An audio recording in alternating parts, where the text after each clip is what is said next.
and welcome everybody. Oh my god, have you seen the first game? Amazing between these two teams. Ulyss going against BlackPitre. They're playing for the finals of the CivFR Squadrons, and tonight we're gonna see the second game. Ulyss did manage to get the first win, and I do hope we're gonna see the same kind of competition in this one. When taking a look at the rosters tonight, we do have Phyrsos with Lege, Sprig, and well, Astikos probably coming up for Ulyss. On the other side, we're gonna have FloppyFloNG with Alexis, Krempp, dISTORIA, and Mikado playing tonight for BlackPitre. Good evening, Rafifi. Bonsoir, monsieur. Bienvenue. Good evening aboard Civ6. Hello there, sir, and welcome. Natro0225. Glad to see you, sir, and good evening. Good evening. Let me scroll up over here. Jam the window. I guess I started a conversation over here against about that scientific victory earlier. Ooh, hard one to take, man. Valentine, hello there, sir, and welcome. Thank you so much for the tier 1 sub. Much appreciated, sir. Hi Nick Dave also, good morning, sir, and welcome to the stream. I do hope you're gonna have a good time with us tonight. Today, morning, this morning, today, this is one of those. Also, I did also notice Guernaroth, good bonsoir monsieur, bienvenue. Let me actually take a look further over here up. Tooth bias. I do hope you had the patience to actually wait, and of course I do hope you're gonna catch the pick and ban phase. Good evening, sir, and welcome. Good evening, mein Herr Cleozine. Hello there, sir, and welcome. It's almost lunchtime. Oh, I see. Yeah, I made the tank damage, but anyways, if Arabia managed to get GDR Korea, then maybe she wouldn't live that long either. Yeah, I mean those nukes were coming from everywhere at the end of the game there. I do also want to point out Vuxor GG, big shout out to the man, the only Vuxor GG who did manage to pick up that first promotion, snatched it away from Rafifi. Good evening, Bigsy 1992, hello there, sir, and welcome. Thank you so much for the kind words. Let me actually take a look at what's going on in the lobby here. It looks like the players are changing slots, and we will need to see how they're gonna arrange themselves over here so they get into the correct position. Looks like Phyrsos will be the one clicking on the civilizations to be picked and banned, and I do not believe we actually know the map. At least they didn't tell us. Will it be Pangea? It might be Pangea. It looks like the map choice is Pangea, but that is basically the standard choice anyway. So Pangea Classic Ridges, is this the one? Map is...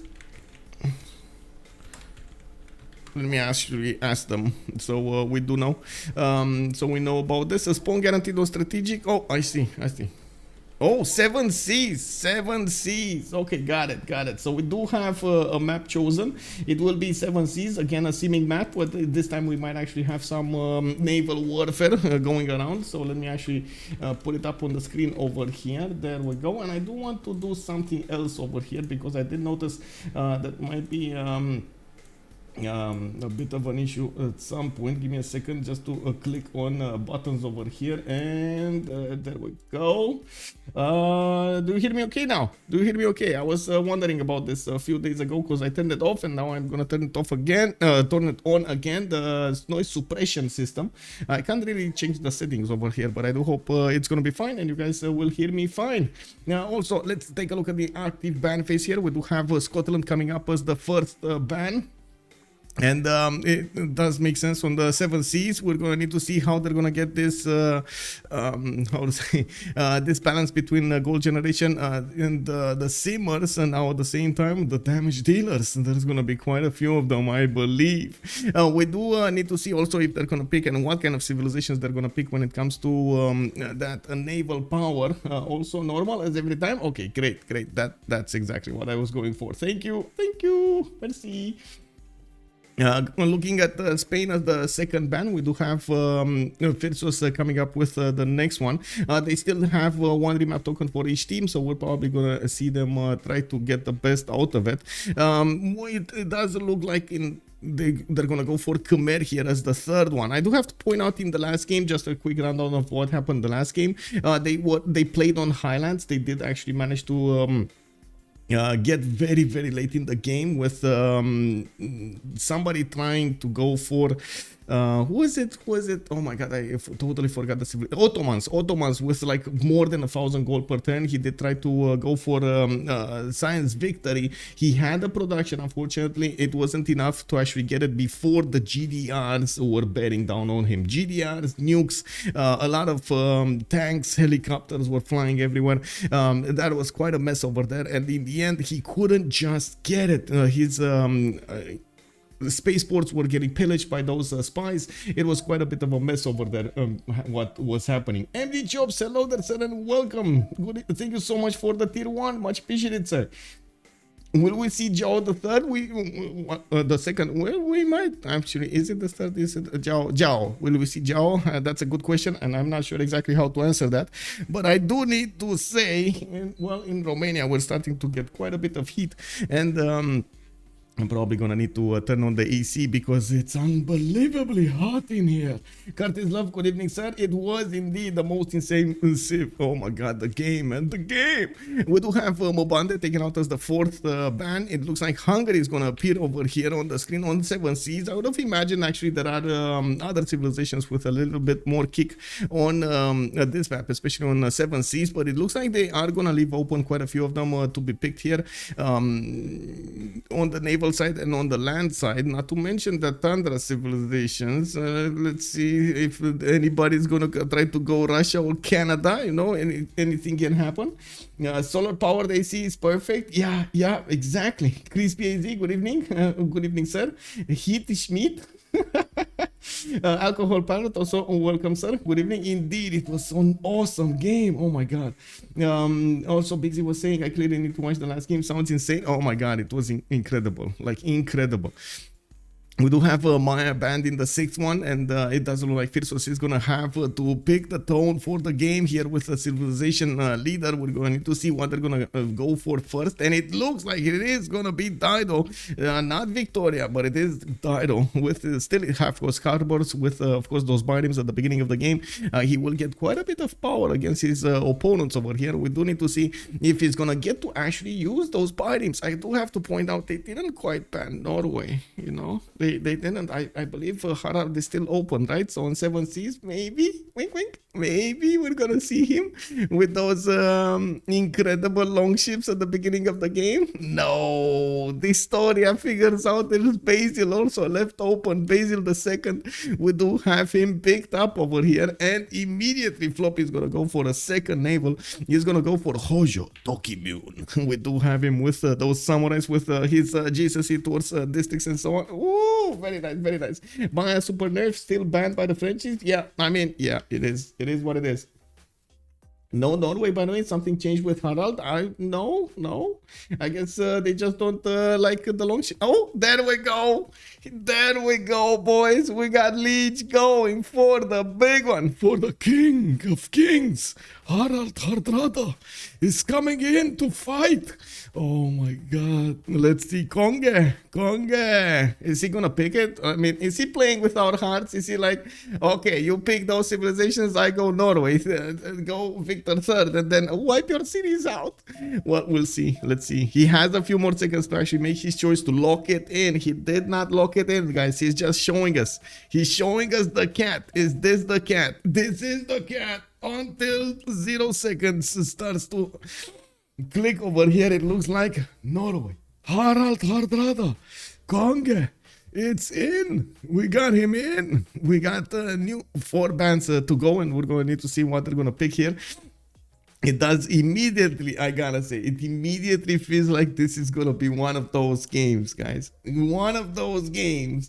Konge does mean king. Yes. Good Abend, Vice Electra. Hello there, sir. Welcome. Also, 95 here by my app. We've been living in the high 90s, but steady 100 soon. Wait, well, what is 95 actually? I don't know how to translate that into actual, you know, like normal Celsius. Give me a second. The Fahrenheit to Celsius, right? That's what I need to click here. Okay, 95. Let's see, 95. Whoa, 35 degrees. Woo, that's hot. We barely, I mean, okay, we're like 30 right now. We're at 30 right now, but I do believe in the next months we're probably gonna see 40 plus. So yeah, it's there. Also Eleanor England, yeah, I'm not so convinced they're gonna pick Eleanor, honestly. I'm not that convinced they're gonna pick Eleanor. I think they're gonna go for a few more rounds of coastal, how to say, bands over here, a few, like 2 more bands. It looks like they took out Victoria, they took out Zulu, and honestly I would see them going for something land-based. They kind of, you know, went around and picked 4 civilizations that could stay on the seas, no problem. I feel like this will probably need to go for a more land at the moment. Of course, we might actually see something like Rome. We might actually even see Ottomans. Not bad, but it's not that great either when it comes to the seas. Well, it does seem like they're running down the clock over here with dISTORIA having the last pick of the day here.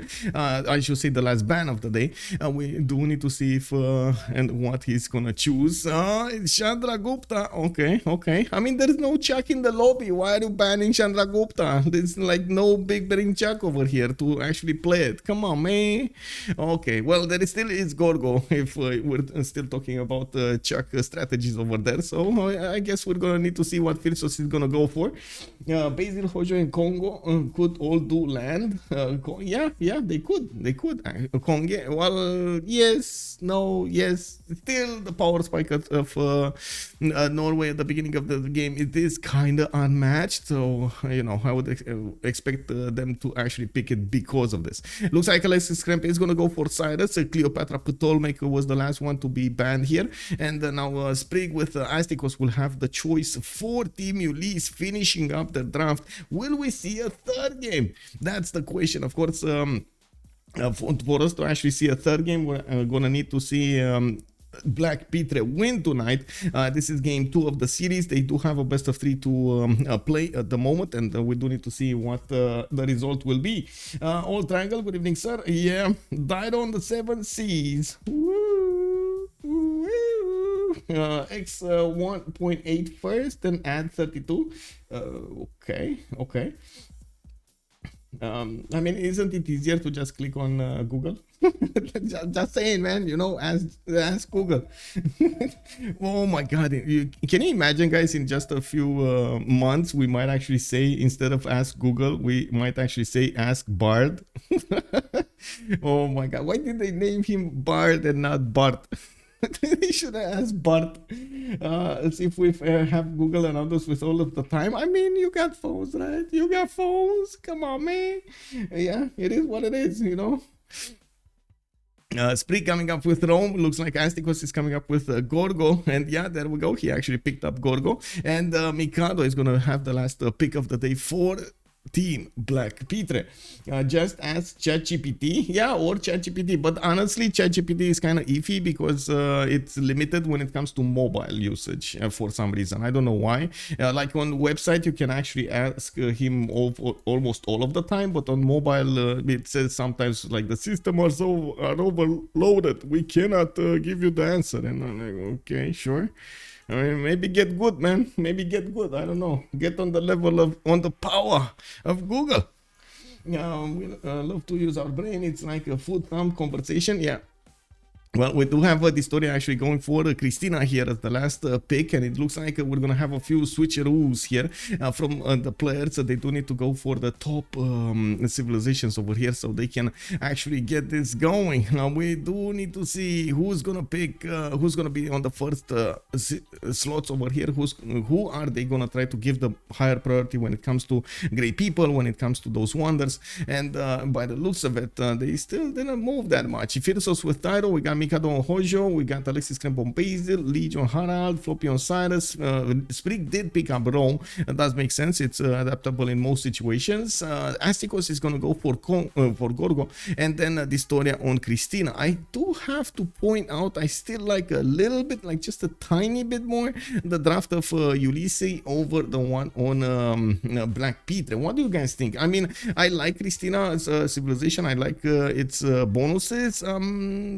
Not so sure it will shine over here in this particular matchup. Like a lot of the times with Christina, you try to go for that culture or diplomatic victory. You know, players can actually take away a lot of your bonuses over there, especially when it comes to For example, Oracle, which takes away quite a bit of your great people points per turn. Well, we're going to need to see if anybody's going to try to take that away from Christina. We might actually see everybody being locked in wars over here from the beginning of the game. So that will cause, anyway, quite a few issues. But Immortals, yes. I mean, honestly, I like the team with... I also like Immortals. So, yeah. I guess that's a big plus over here on BlackPitre's team. And then Sage, good evening, sir. Norway versus Sweden is a classic. Well, we gotta see if they're actually gonna be next to each other. But yeah, I agree. Classic. 1 week ago, OpenAI created a mobile app in App Store, but right now it's only available in USA. I mean, I know about OpenAI's ability to code. I believe Bart is starting to do about the same thing, but it is in the beta version at the moment. They are applying a few more rules to, and of course, a lot more testing to the bot. But it is, I gotta say, it's much faster. Like OpenAI at the moment, or I should say ChatGPT is not that fast. Let me see, same holds for Greece versus Persia. Yeah, well, we're gonna need to see if they're gonna go through the hot gates. The Persian Immortals will need to get to the front line of Astikos and try to smash Gorgo.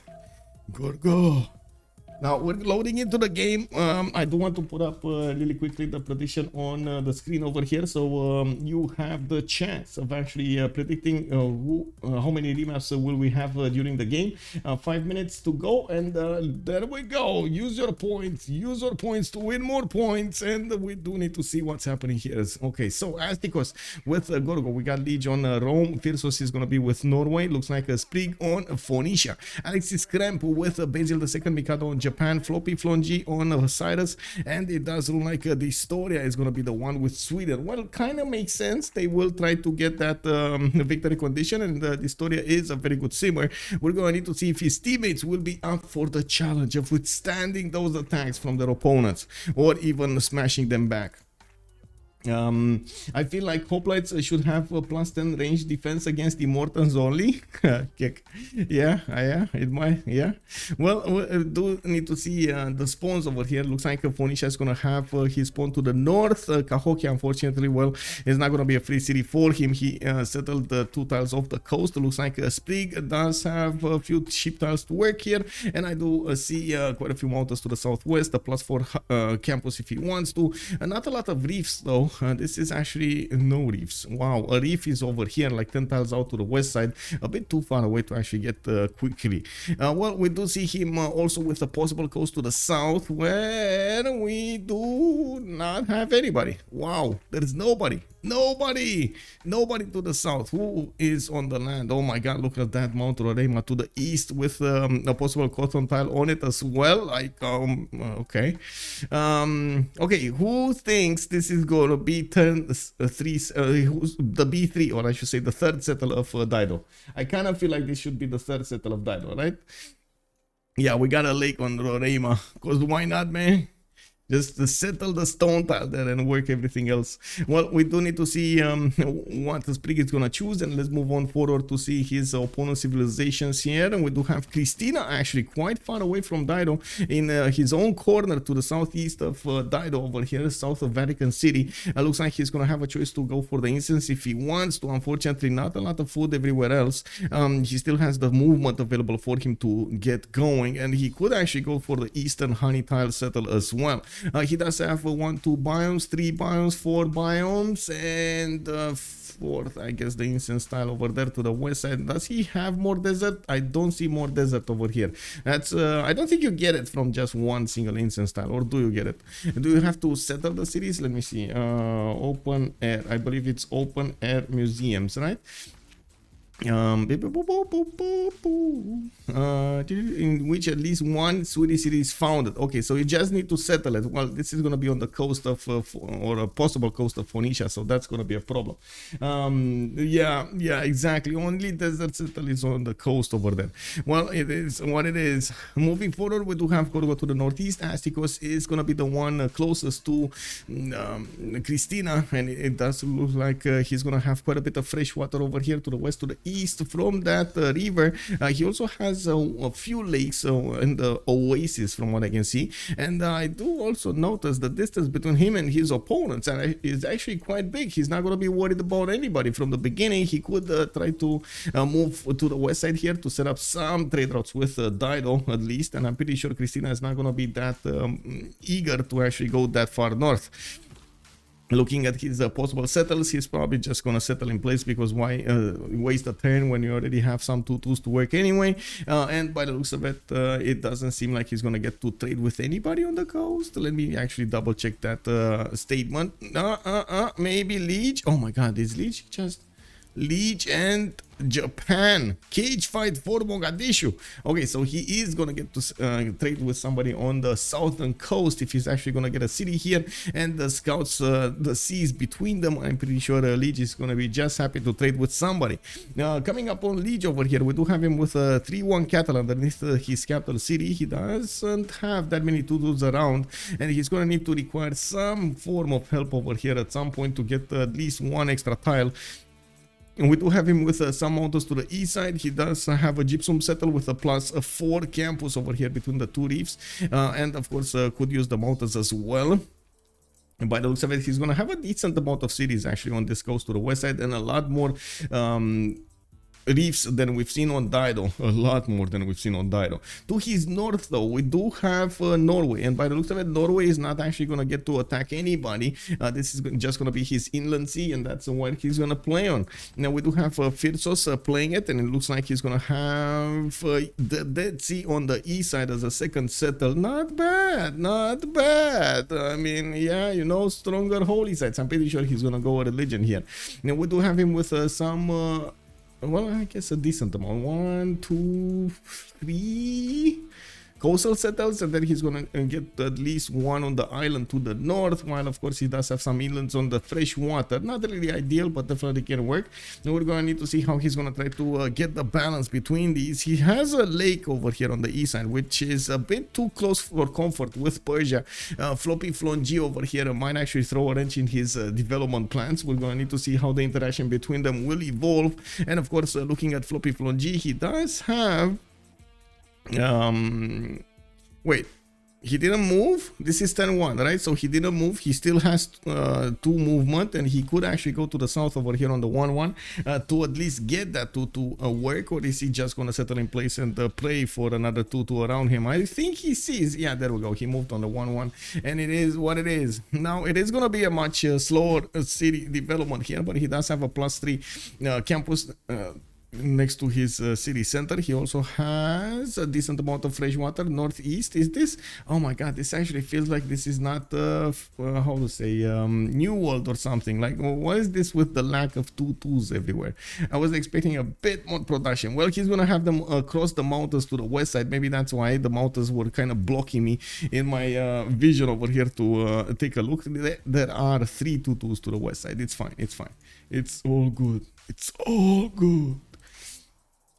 Remap incoming, you feel it, Forge. It might be Curtis Love also guess neither team is too happy. Yeah, well, we might actually see them both use the remap tokens, which, you know, it's a bonus for us. We actually get to see the game started up a little bit earlier. No one has amazing spawn. Well, I gotta say, now we're talking about Japan here, and we're gonna need to see who this Basil the second over here. Let's actually take a quick peek on their spawns. We do have him with a gypsum settle to the west side here, not bad, and I do see he does have a reef reef fish in the capital with geothermal, giving him some good access to these campuses here. By the looks of it, he's also going to get to settle to the south, to the east, no problems. Doesn't have a city state to kill though, and I tend to say what you were saying though. Nobody has amazing spawns, but I'm pretty sure they don't know about this, by the way.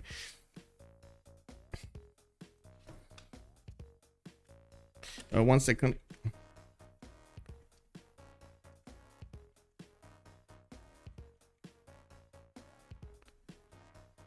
Okay, there we go. On Rome, we do have him with a 2-1 with a 3-1 banana and a 1-3, and next to him he does have a 2-2, or actually on Basil the second. We do have a ship tile also to the southeast that he could work. Possible settle on or next to, I guess, the coffee tile over here to the south, or try to go for that sugar tile to the west side. It doesn't seem like he's gonna have very good adjacency for these settles. By the way, he needs to actually get some gold to get them, get those 2-2s that are 2 tiles out from the best settles, or I should say best settling positions, the sugar tile, the coffee tile, and so on. I do also notice he's gonna have quite a bit of fresh water to the south. Not bad. He's relatively close to Phoenicia, and that might actually block Phoenicia from settling to the west side, or at least gonna put some pressure on Phoenicia over there from settling on the west side. We're going to need to see if they're going to get to scout each other out and of course block those cities. I'm pretty sure Sprig would be very happy to just settle on the east side to get Mount Rorema and try to block these chokes so those tag ones don't get to him that early in the game. We do need to see how Basil is going to try to play this. We've seen actually multiple strategies with Basil the second. Most of the strategies are actually evolving around the Crusade ability, the tag ones, the pushes that he gets. But we've also seen a bit of a divergent strategy when it comes to generating gold and doing a much later push in the game so he can get everything going for his team. Okay, lots of suspicious spawns over here. Valentine also asked for me, both will remap. Okay, yeah, they might. I mean, yeah, they definitely might. And I'm not so sure dISTORIA might want the remap here. Like, seeing being all alone over here, I'm pretty sure he's gonna figure out he's not gonna have that many people next to him. He does have a good chance of getting that sim going, even though on the other side we do have Astikos, Gorgo. Gorgo will probably trade some punches with Phyrsos, and by the looks of it, there can be a possibility of a 2 versus 1 over here with Norway in the middle, and he's well, that's gonna actually wait, whoa, they're allies. Okay, never mind, they're allies over here. They're gonna get to trade with each other. It's fine. Now Passagarde is gonna be the one who's gonna get to push Norway. This might be a problem. He's also friends with Basil the second next to him, and to the south, Rome is, well, in a predicament. I'm not that convinced Lege is gonna say no to this spawn, honestly. I guess it is all up to the players over here to actually decide if they want to throw the dice. Remember, you're not guaranteed a better spawn. You just get a new map. It is what it is. You can have a high roll or you can have a low roll. It can be worse. It can be worse. And unfortunately, we've seen quite a few games in which the players did try to go for that remap, and unfortunately, they ended up from a lake into a bucket. Is this his first as West? Can we see player visions before the remap? Sure. And there we go. We got Sweden all alone over here. Oh, actually, looking at the vision, this might actually cause them to say, oh no, but he doesn't know. He doesn't know that he is going to be all alone over here. He doesn't have that vision on the east side to actually see that he has seas over here protecting him. Look how close this is. Unbelievable. Unbelievable how close the vision is. He doesn't know about the eastern side. And on the other team, let's actually take a look at the other team here. What's the vision on the other team? Relatively close together. We do have Rome over here, Norway, Gorgo, and then past the mountains, we're going to have Tyre. Well, I guess this is the moment we've been waiting for. Is this going to be the map or it's not going to be the map? A spawn can be worse indeed. Yep. Hello there, Katakish Lev. Also, good evening, sir. How are you doing? MS Doll. Hey, hello there indeed. We do have Christina, sorry, well, kind of a civilization that we haven't seen that much before, and we're going to need to see if they're going to keep this map to actually get to talk a little bit about his options over here, and of course get to see what is he gonna choose to do during the game.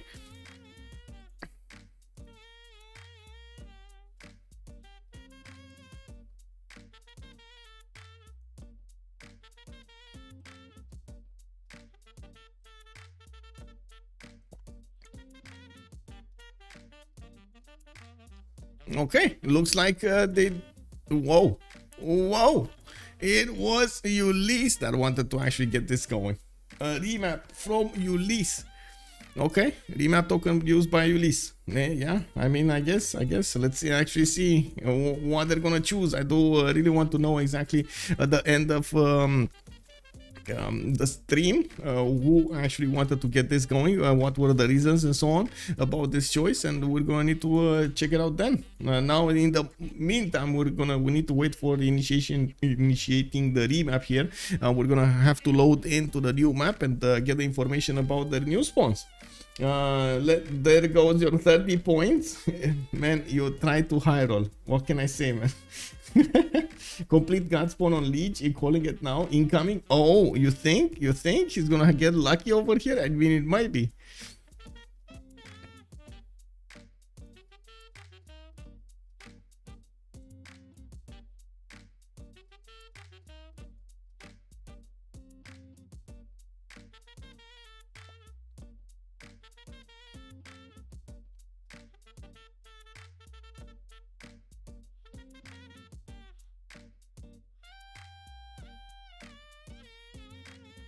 Okay. Okay, let's go. New map. Oh, this is a dragon map. Okay, I like it from the beginning, guys. Dragon map it is. Let's see what do we have here. Rome on the west side. We've actually seen him. The two nations are together, Lege and Byzantium. Alexis Krempp might actually get to fight Lege. Okay. Well, we do have Lege on the coast. Let's actually see if there's anybody on this coast with him. Maybe he's gonna get some trade routes, but oh no. Oh yes, it's fine. I saw Norway over there, and of course my heart jumped a little bit. It skipped a bit, but I think it's fine. Phyrsos over here is gonna be okay. They can get some coastal trade routes. They just need to get connection city in the middle. Well, that's gonna take some time. Of course, they do have time until getting how to say Wieselbanken. By the looks of it, we do have a Lege with quite a few 2-2s this time. I wouldn't say it's a god spawn, but it's pretty good spawn. We do have him with possible second settle on the Mikado tile, though I don't actually see any other 2-2s there, and that might be a problem. We do see him with multiple settles on the coast as well to the south, another Mikado tile to the north to go for, and quite a few rivers that are going to be giving him the fresh water. Now he has a problem in the name of Byzantium. Alexis Krempp is going to go for a 2-2 base here. He just moved on the east side, going to have access to quite a few other 2-2s, and this river to the south is probably going to be the first choice for him to settle. I do see this cattle tile over here, and that's wink at us. I gotta say, if he goes for the cattle tile, he actually denies himself a city over here next to the mountain, so he might actually want this 2-2 and then the rice settle. We do have him also with a possibility to forward settle Rome, which is dangerous in most cases. Well, of course, unless you actually have crusade on him, but in most cases, of course, forward settling Rome you can end up on the wrong end of those horses that are coming out so fast, and at the same time maybe some legions, especially if it's close enough, those legions don't need to move that far. Let's take a look in the south and see past the mountains. We do have Japan Mikado on the southern coast over here. He's not going to get access to actually attack Rome from the beginning of the game or get to fight his opponent Norway. We do have Japan settling in place. Does have access to an instant style, which I'm pretty sure he's not going to work that much. He does have two tools, and I do see him with quite a few coastal settles, some of them actually next to mountains, so he can get his campuses going. Some of them do have reefs, for example this +4 over here, and I'm pretty sure he's gonna try to improve those turtles quite soon. He also has a very weird Mount Kilimanjaro. This Mount Kilimanjaro only has 3 tiles that he could perfectly benefit from. He does get the extra food over there, but unfortunately, well, we're going to need to see when it's gonna start exploding here, because yeah, those tiles, man, those tiles in the water, taking 3 tiles away from Mount Kilimanjaro is kind of Let's take a look in the south. Nobody in the south. East, kill. And this time, actually, Sweden is going to be, well, in the middle, I would say, of the map. And by the looks of it, he's still going to have access to the south over here towards the tundra. 3 biomes. Okay, this is going to be nice. Actually, desert settled to the southwest is going to give him the fourth one. And by the looks of it, well, he doesn't have snow. He does have snow in the south. We do have him with a decent amount of fresh water to the north, to the east. City state, if he wants to actually take out Armagh, there's nobody on the coast to stop it, and he might actually get some trade routes at some point with Byzantium if he actually does that. Now we do have him with also geothermals here. It looks like he did actually spawn on close continent split.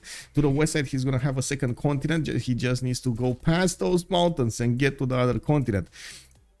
There is also to the east side over here, Persia. FloppyFloNG is going to be very close to Sprig, and this is going to be extremely dangerous for Phoenicia. We do have Pasagarte actually on a lake here, getting that fresh water, multiple 2-2s, and I do see he does have to the west side a few rivers. While I do see this northern river will take him directly to the Phoenician cities. This is going to be a problem. Those immortals are well known from taking down much stronger armies than Phoenicia's, so you can imagine the pain that will come out of the Phoenician warriors when they're gonna see those immortals on the battlefield. Possible second settle on the Crocodile to the north if he actually finds out quickly enough about Phoenicia, even though I think not.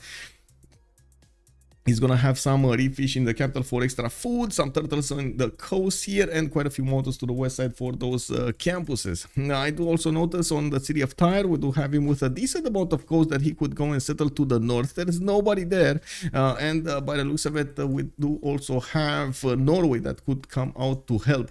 This is gonna be insanely good, by the way. Norway and Phoenicia, possibly on the same seas. Now, Phyrsos is gonna need to scout this west out, and of course figure out that he is on the Phoenician seas. They can start trading with each other. Both of them will actually have a decent amount of how to say, of trade routes, and I'm pretty sure they're gonna get that economy for their team. That is gonna be quite nice. Now that also requires Norway to survive, Phoenicia to survive, so we're going to need to see if that's going to happen.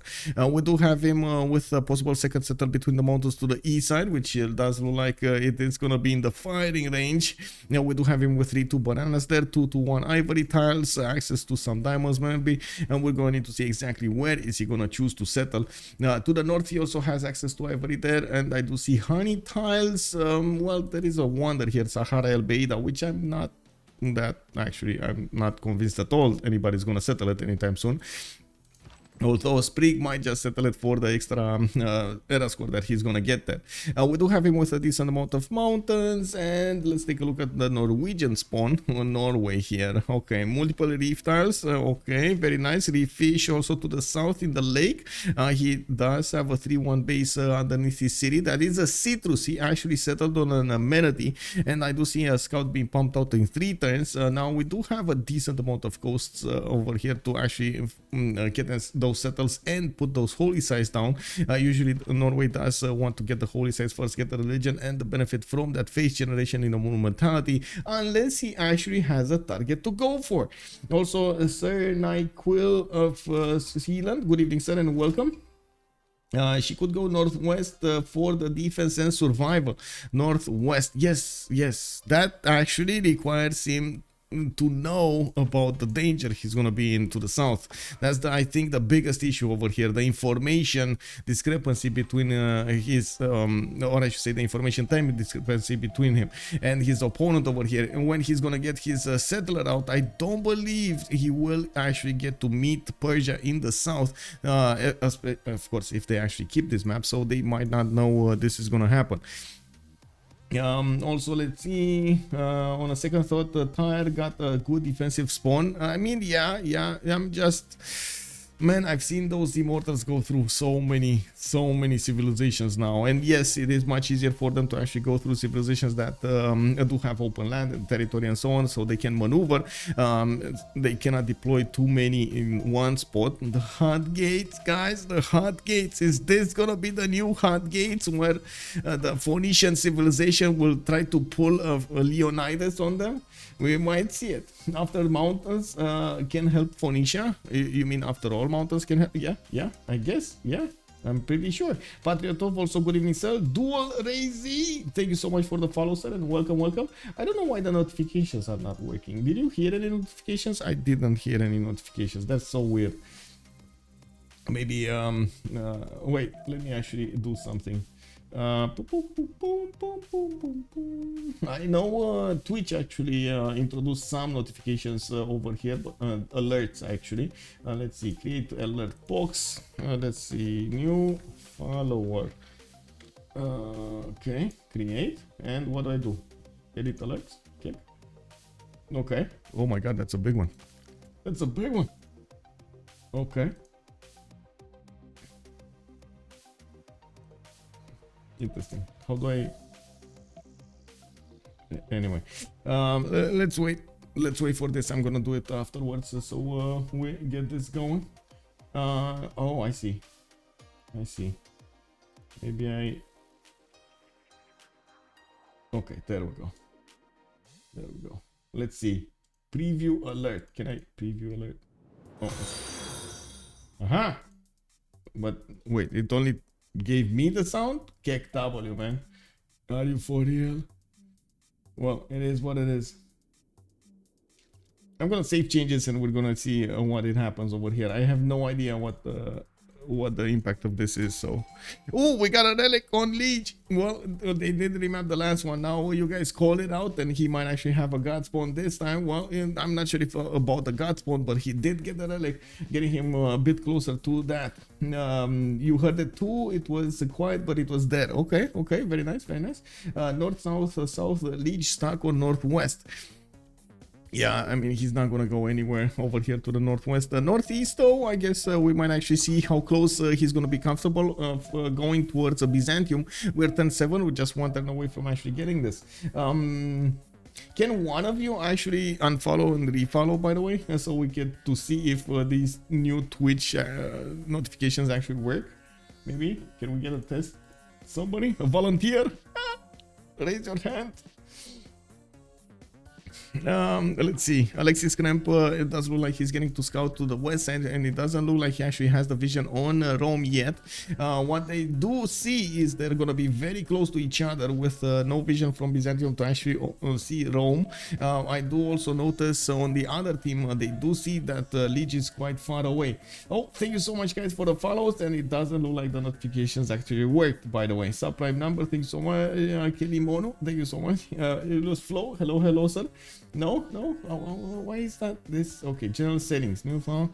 Anyway, we got this going, custom, blah, blah, blah, blah, blah, blah, blah. Oh, I see, I need to pay. Oh my god, I actually need to do this. Give me a second, I'm figuring this out. I need to put this browser, which not. Okay, and let's see.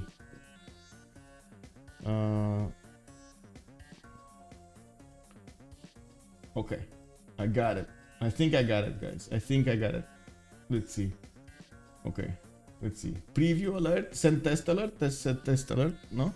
Oh, this is gonna be the map, guys. This is gonna be the map. Let's go. Okay, test alert. No? They don't know about one another at all yet. Well, they will know. They will know. In just one turn, they're gonna find out. This is turn 9. We're going for turn 10. Woohoo! Okay, well, let's see Byzantium go against Rome tonight. We do have Lege actually in quite a hard spot, which I'm pretty sure he can handle. We're gonna need to see if Alexis Krempp is gonna manage to do everything he needs to do against his opponent here with the Tangmas, with the Crusade, and how Rome is gonna try to stop this. Okay. There is a possibility to actually click on a button here, and I don't know what's gonna happen. I hope it is good and not bad. Let's actually see. Still no? Oh, it is! Look at that! It works! It works! It works! Oh my god, it works! Okay, we fixed it, guys. We fixed it. Woohoo! Wow, troubleshooting Twitch on the live stream. Well, let's see. It worked. Yeah, let's go. Well, oh my god. Wait, did they see this? This is a 2-2, right? So, wait. Whoa. Oh my god, that's the one tile he doesn't see. That is the one tile he doesn't see.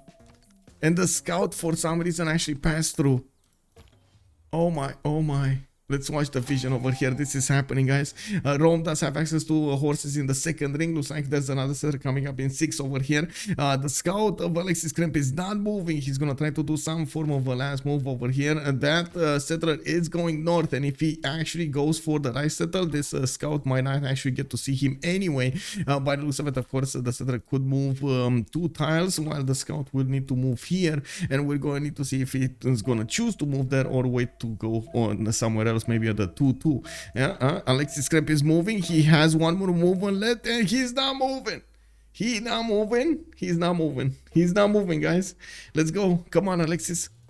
You got this, bro. Look at this, how close it is. Oh my God, Lege just settled. Unbelievable. Now they did declare war against each other, and it does seem like Alexis Krempp, how to say, he's gonna need to move there. I don't think actually Lege knows. They don't know.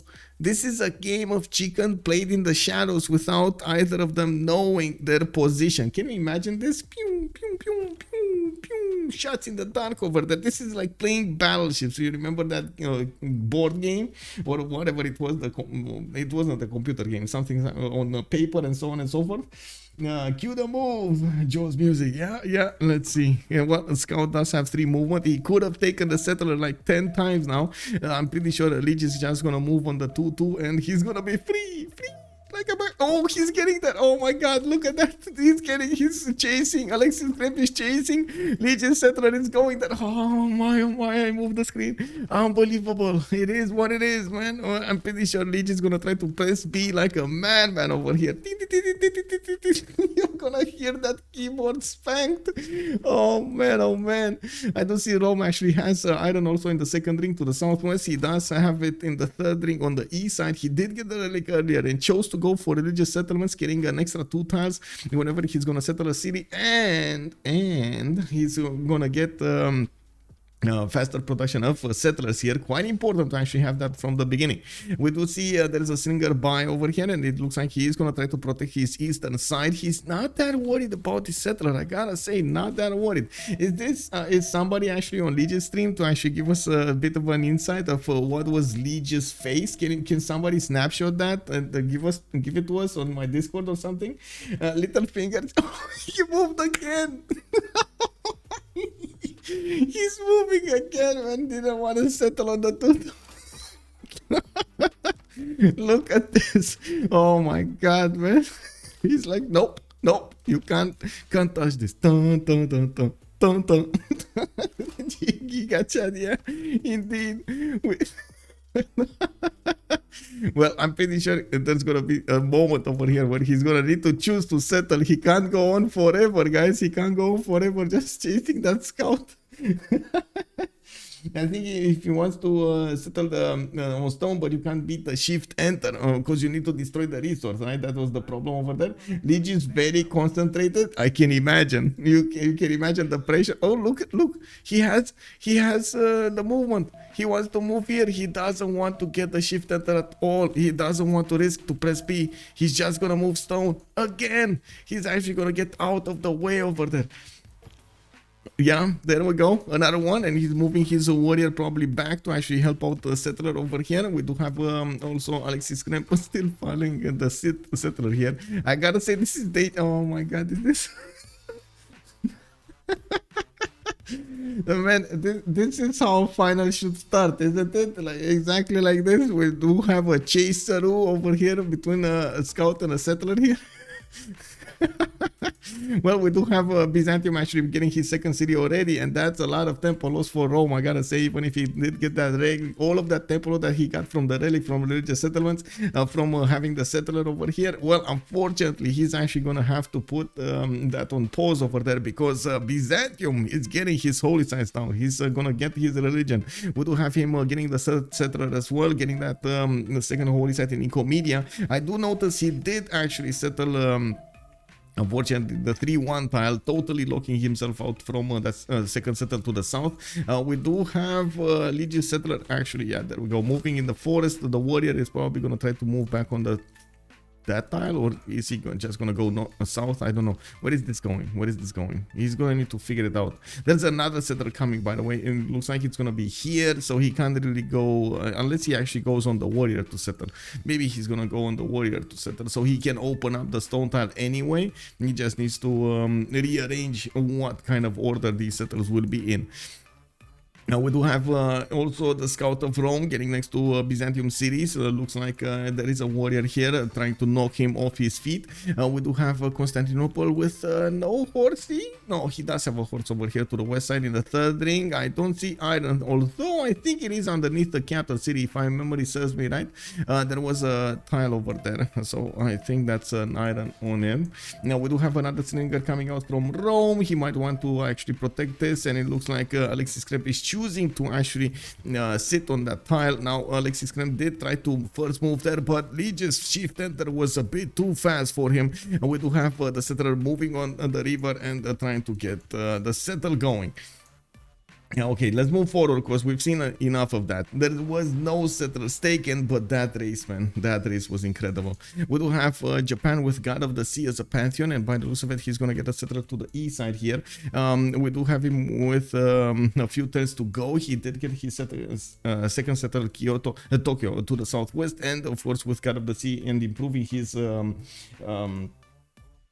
how to say, improving his resources, he's gonna get an extra point of production over there, and the food you get from fishing boats.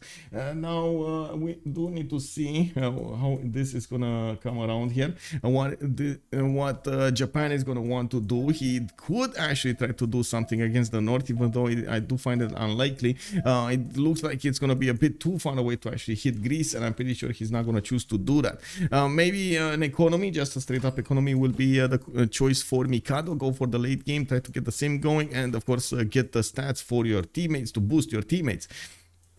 We do have him with iron between the city of Kyoto and Tokyo. We do have Kyoto to the west side with a horse tile, and by the looks of it, there are a lot of mountains over here to the east to get those extra points towards campuses. Not a lot of +5s, but I guess we do have a +4 here, a +4 here, a +4 here.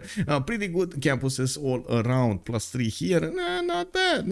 I gotta say, not bad. Mount Kilimanjaro to settle to get some meta score and a few good tiles to work, especially on that Mercury tile. Wink wink. We do need to see how is he gonna prefer to go. Celestial navigation for harbors. Let me actually finish this thing over here as well. The prediction, choose outcome. How many remaps? One remap. It was one remap, by the way, during the beginning of the game. MD Jobs asking, is the finals a best of 3? Yes, sir. We do have the finals a best of 3, as far as I remember. Also, Mikey Wasaro, good evening, sir. 3-0 looks okay for tiles, but risky for defense. He settled on iron. Okay, so you're talking about Constantinople, right? He settled on iron, indeed. We do have Puteoli also settled as a connection city over here. Lege is building up the defense. He might want to get the fourth city relatively quickly here. We're gonna need to see him need to improve his resources, and I gotta say Puteoli is kind of blocking this passageway between the mountains where the first Byzantium scout walked in. Now we do have Lege with a possibility to upgrade his archers, and it does seem like he's going horseback riding really quickly. He's gonna need to get the pastures going so he gets the boost.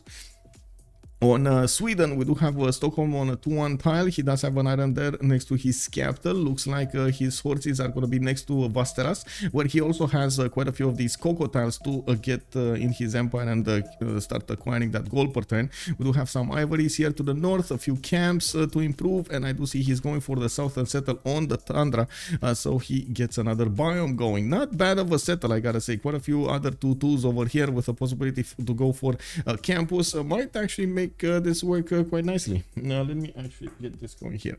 Okay. Now we do have him getting a builder out, and by the looks of it, we do need to see what is he gonna try to go in the capital. The moment he is taking currency, so it looks like commercials might be the way to go here. Didn't actually put down his campuses, even if he did have a +3 in the capital city. He's saving himself for something better, a +3, 4 actually in the south as well. Looking at Dido, we do have Sprig actually going on the ivory tile to the north of the city of Tyre. He did get to meet FloppyFloNG from the south, and it looks like LPQI did get settled on the east side, benefiting from the bananas and the 2-2-1 ivory tile. Does make sense. And he's getting a builder out to improve his territory here, and I'm actually quite curious what kind of pantheon is he gonna go for. Not uncommon to actually see something like God of War and Plunder being picked up here by Dido. We do need to see also if Floppy is gonna come. Oh, wait, he lost a city? Floppy lost a city? I'm pretty sure he lost a city, right? Yeah, I think he lost a city. What do you mean I don't care? I do care. I think Persia just lost a city. He did lose a city. Persia B2 erased. Yeah, it looks like somehow Astikos with the help of Phoenicia did manage to take that down. I'm sorry, I just got there. I'm sorry, man. It took me a while to get there. Ozone 050589. Good evening, sir. I appreciate you casting this game, but there are a bit too lost at 20 and you were still going over spawns, man. Yes, sir. That's well, I'm sorry. It is what it is. Not always looking at the map. I'm sorry. We do need to see exactly how Floppy is going to get back out of this. Of course, Phoenicia is going to get a bit extra tempo out of it. And by the looks of it, that Coco tile, well, he's not going to get the gold out of it. 2 scouts and 1 warrior, and BlackPitre have bought the warrior too late and keep this city. Yeah.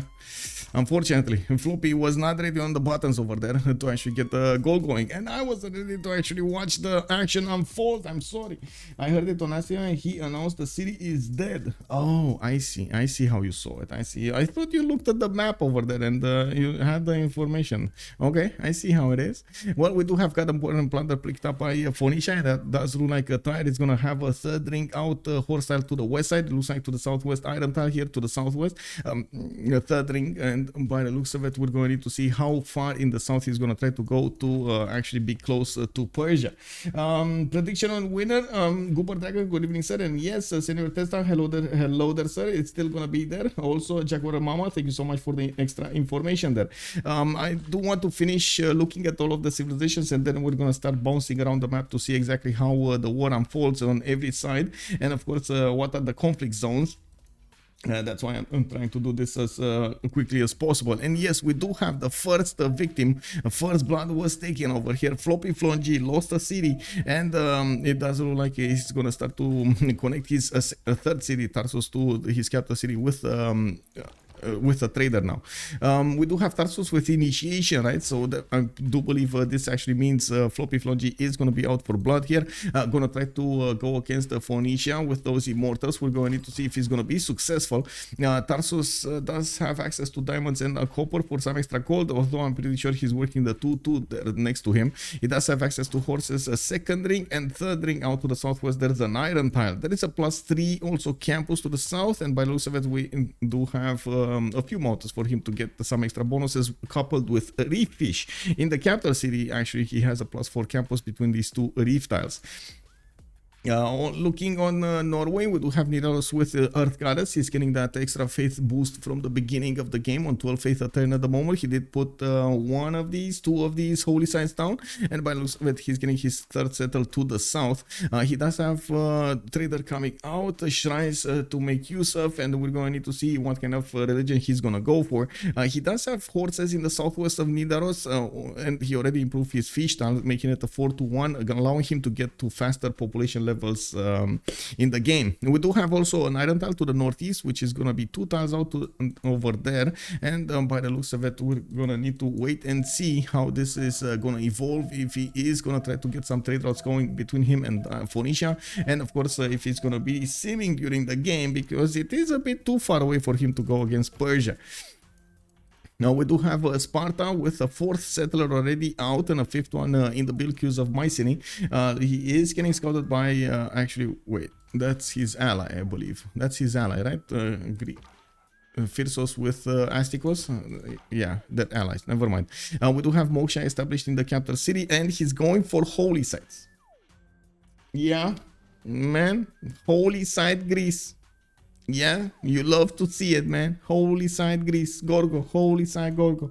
Well, to be honest, to him, he is very far away from actually having an opponent, so he might as well just, well, you know, indulge in the pleasures of Civilization 6, simming. You know, we do have also iron. Where is his iron? Oh, iron to the north of Mycenae in the second ring, horses to the third ring out in the west side. Okay, so I think we went through all of them. He didn't, as far as I did. Basil also lose a city? No, it's still here. It's still here. He didn't settle it. He's trying to settle it in the face of his opponent here, and it looks like Lege might actually double tap that that warrior, and we might see a city takeover here. Let me actually move this closer so we can see it in all its splendor. Is Alexis Krempp gonna be fast enough on the buttons to actually save his settler? I do have to point out this was a land where we did actually have forest fire, and it does look like we got, oh my god, okay, there we go. He moved out. He moved out of the way. He can settle that anyway. It's fine. It's fine. He just didn't have the unit linked. It is what it is. Okay. Now we do have archers coming out from Constantinople. God of the Forge being picked up as a pantheon here for Byzantium. And we're going to need to see what these guys are going to go. What kind of religion he's going to make, and how will the defense from Lege take shape. We do have him. I do have to point out the Byzantium city over here does look quite strong. Unfortunately, again, food will be a problem. We might actually see him try to get this. Well, no, please no choral music. Please no feed the world instead of choral music. Please go choral music, please. Tag us early. Tag us early. Woo woo. We got the Moksha coming up in Aquileia, and it does seem like Lege is trying to protect himself from the religion spread of Byzantium, which I'm pretty sure the spread will come much sooner, of course, with killing units rather than the passive spread of his opponent.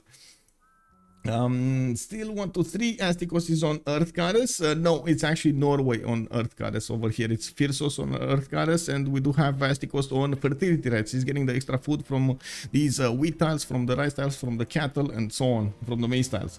Also, let me actually take a look. Whoa, new experiment, Gorgo Monumentality. It's not really new. I've seen Automation do it back in the day. So yeah, it kind of feels like we're going to need to see it. And what's happening here? Oh, close, but not close enough. Byzantium city does actually get to settle. Byzantium does have a very weak warrior in it, and he's going to require the gold of his teammates, which they don't actually benefit from, to save that city. The city is not under siege. We do need to see if the archers will actually be strong enough and fast enough to attack the city of Ansira and take it down. Legion's warrior is not that strong to actually keep on bouncing his head against the walls of Ansira, against the borders of Ansira, and take down that strength. We do have Nicomedia and Constantinople both sending archers towards the front line here, trying to save that city. There is a powerful forest and a lot of tiles for Alexis Krempp to use. It does look like the city is only 13 strength though. There's not a lot of strength. Not a lot of strength. The archers do benefit from a minus 17 less effectiveness against walls, which does affect them quite a bit.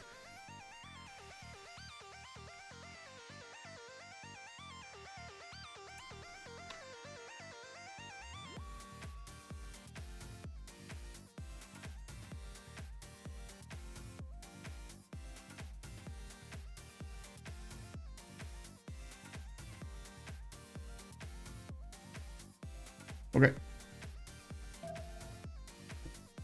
Yeah, let's get this going. Manage prediction, start the prediction. Let's go for who will win. BlackPitre or Ulyss at 30 minutes to go. I gotta say, there's a lot hanging on this game for BlackPitre. They really want this win so they can get a chance to actually win the finals. This is their turn to shine over here, and we're going to see if Alexis Krempp is going to manage to outsmart and outbeat over here Lege. We do have him already with a religion. Looks like he did go for choral music with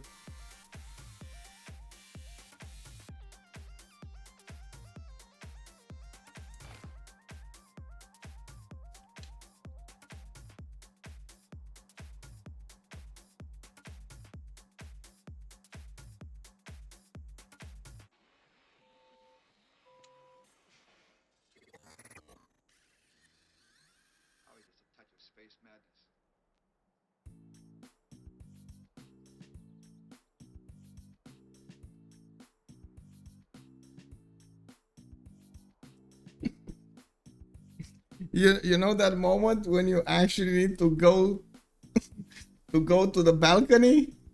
You know that moment? This was one of those moments, man. One of those moments. I needed to go and grab a juice. I'm so sorry, man. I'm so sorry. It is what it is. We do have Defender of the Faith being picked up here by Alexis Krempp. It looks like he's more preparing for a defense rather than an offense. He's very worried about Rome's ability to get those units out fast enough. And it does look like we do have a builder, warrior over here coming up in Ansira. We also see Lege is pumping out the horses quite quickly, and he does have builders ready to chop them if need be. He's gonna need to get binding. He's gonna need to get political philosophy as well. We do have him also putting down a fourth city, and I guess this fear might actually be or say justified, I believe it's called. Let's take a look at Japan. Japan going for harbors first. He's not going to go for his own religion. We've seen actually the difference between the two builds here, and usually this build is a bit much. It's a bit faster than the one with holy sites. Woo! Ooh, I like the sound. Actually, look at that. It actually works. Boreal, thank you so much for the sub. Much appreciated, sir. I'm not sure why the notification doesn't actually read out the thing over there. I'm gonna need to figure it out. Thank you so much, sir. I'm gonna read it out for you. Thanks for bringing us the great content. Thank you, thank you. With much pleasure, of course. It is amazing to watch these games, I gotta say.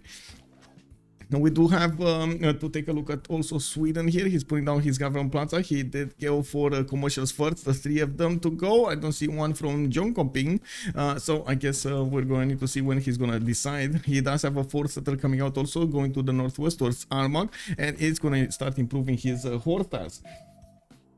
Do we have anything coming up here? It looks like Floppy is going to go for another settler here. This is going to be his fourth, and we're probably going to see him resettle the crocodile. He did put down an encampment, which of course is severely delayed because he lost his second settler. We do have second city actually. We do have also Phoenicia in the north with still 3 cities. He's going for a fourth and a fifth one.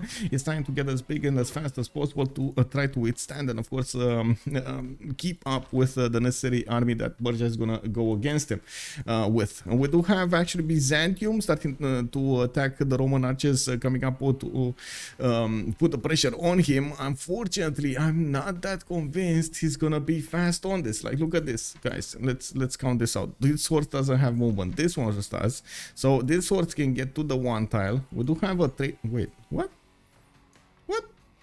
Is he sending the trader to Fez?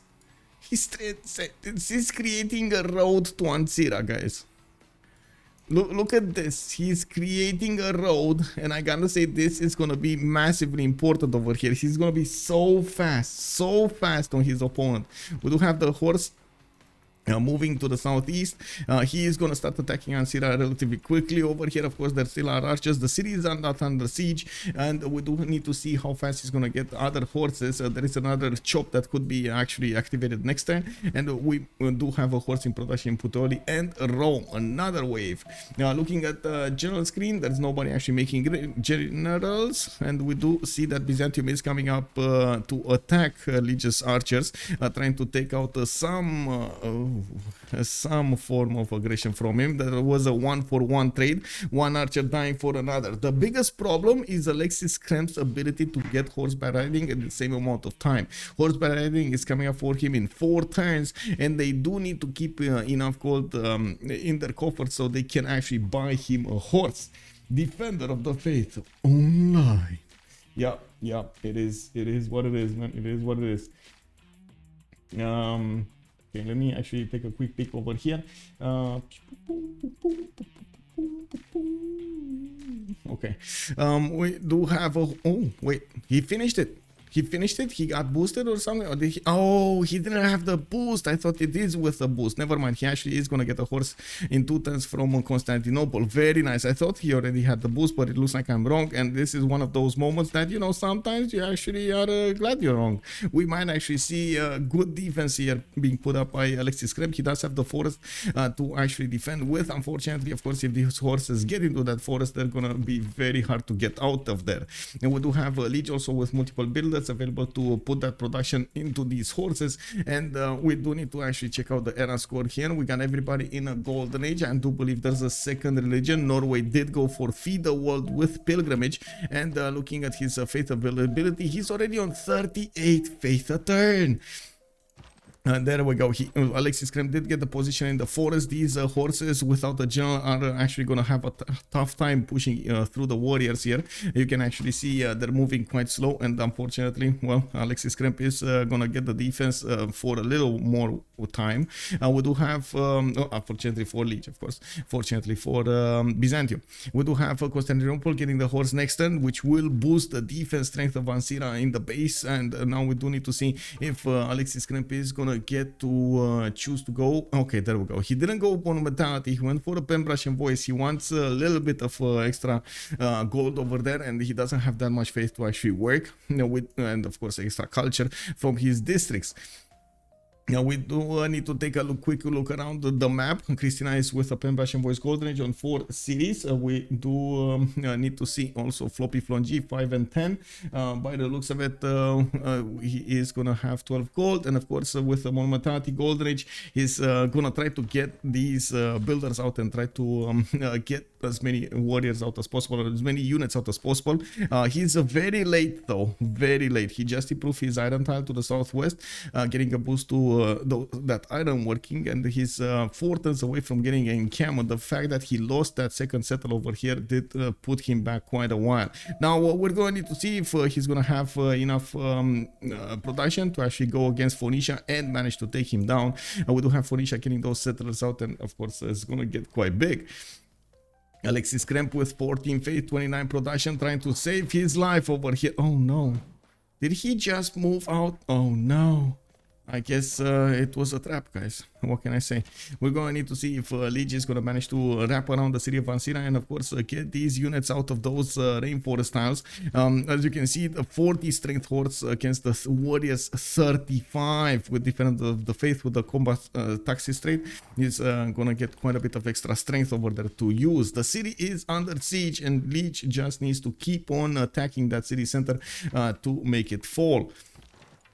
Now we do have him with another horse wrapping around to the south, another horse come from the north, and it does look like Defender of the Faith is going to save him from this. Alexis Krempp, I gotta say, was a bit too optimistic with settling Ansira in a non-freshwater position here to the west of his empire. I honestly would have thought he's going to go for that double base city over here to the south, but I guess it was just me that thought that.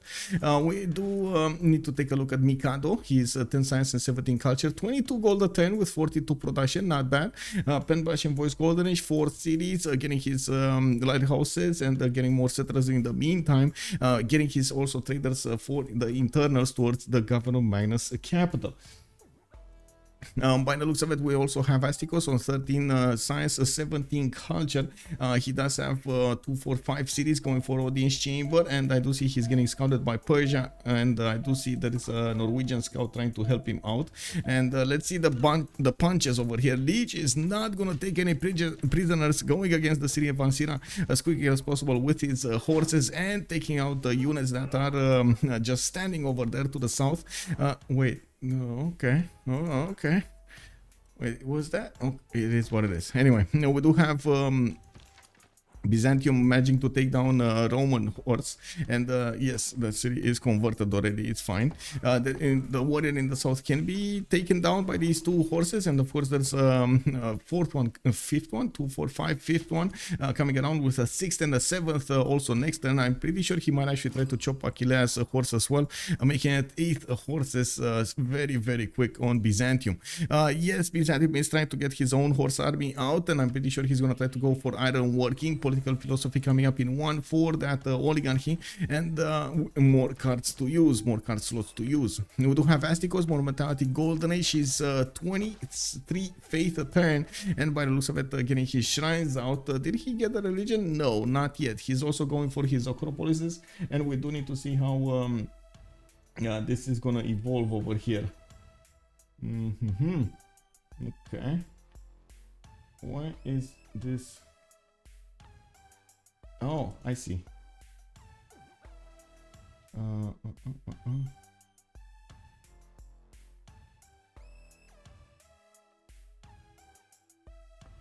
Oh, I see. Okay.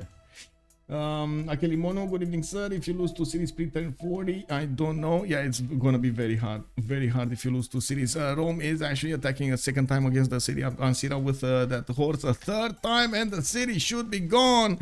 It didn't have enough strength. It looks like Alexis Krempp is gonna try to take it back. We might actually see Lege delete the city, or actually, no, I think he's gonna keep it. Honestly, I think he's gonna keep it. We do have him already building the infrastructure, and of course, whenever he got the city, the road connected directly to his capital, it is in range. We do have also Rome coming up with an encampment in one, and by the looks of it, the builders are starting to improve the land instead of chopping it. New horses are coming around here. Alexis Krempp is buying out, is chopping out a few more, and we do need to see if they're going to have enough strength to go back against the Roman units and take them down. Yeah, very hard task over here. He should have enough movement from this horse to actually attack directly against Ansira and take it back. We're going to need to see if Lege is going to keep a horse inside of it or not. And of course, with Lege's ability to get new horses around that city, it feels like it's going to be, how to say, a waste of effort, I would say. A waste of effort. Well, Lege has so many horses coming around here. We do have builders coming out from Lege, and by the looks of it, with the encampment, he's going to get access to a general. He just needs one single project, and since the encampment is in his capital city, he's going to be fine on that. We do need to take a look at Phyrsos also. With just 9 science and 9 culture, he's going to start building up his cities here, getting those extra districts, getting an economy going from his harbors. +7 harbor in the capital city with Moksha establishing in one turn. He's also getting missionaries to spread that religion around, and we do see more settlers from him. He does have a decent amount of faith generation per turn. On 44 faith per turn, he's gonna get to buy out quite a few units from the civilian category. We got Byzantium on only 2 cities. He's getting his government plaza down from Constantinople. Also did plug in Moksha. Lege 12 science, 18 culture over Alexis Krempp's 8 and 16. We do have him on a positive side with so big of an army. Unfortunately, Basil II with his holy sites doesn't look like he has that much of economy. We do have also Rome going for the general, an extra +5 over his opponent. Is kind of gonna nullify that defender of the faith, especially since Byzantium is not really going for his. I don't see him, man. Only two points per turn. That's gonna take forever. It doesn't have the districts available, nor does he have the production to keep building up his army for the defense, and at the same time get the projects to get the encampment down and get the projects for the general. On Lege, he did go for the Monumentality Golden Age. He doesn't have that much faith generation actually at all. He gave away even that relic. What he did use the Monumentality Golden Age is to get more movement towards his builders, so he can move and chop very quickly, and of course reposition. That actually allowed him to get all of these horses very quickly, and I gotta give it to his team for actually acquiring so many of these horse resources for him to use. We do have also Sprig, 2 turns away from horseback riding, Pembrasian Voice Golden Age. It looks like he is in, let me see, 24 culture with 9 science. There is a bit of a problem here for Alexis Krempp. He's gonna lose 2 units this turn, but I guess only the archer is the one with a bit of trouble there.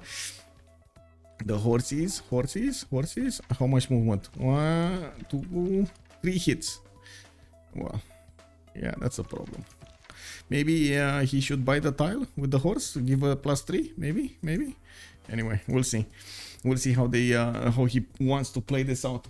First versus 5 versus 2 series. Boreal calls it out. Gax 80. Also, good evening, sir. He will pick Jesuit education on, let's see, work ethic with a lay ministry. We're gonna need to see how much production he's gonna get from this work ethic. Of course, work ethic is actually changed in BBG.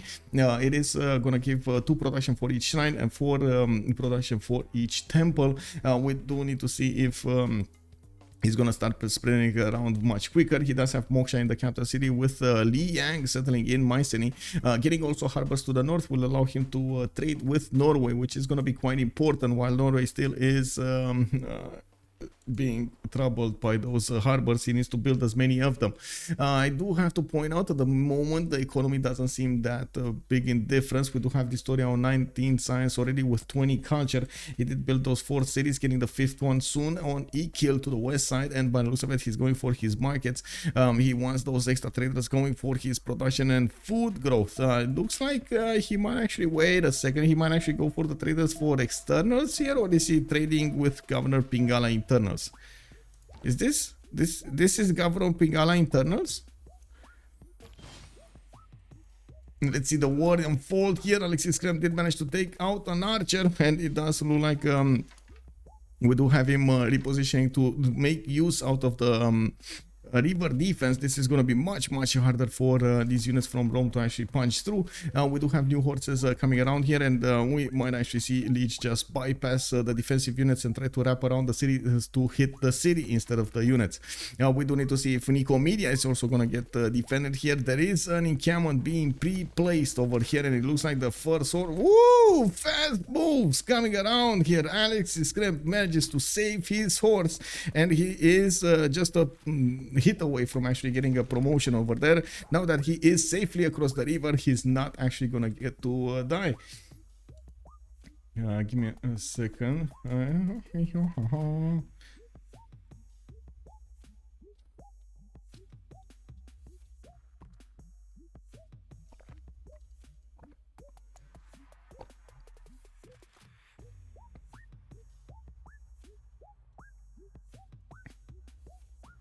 Okay.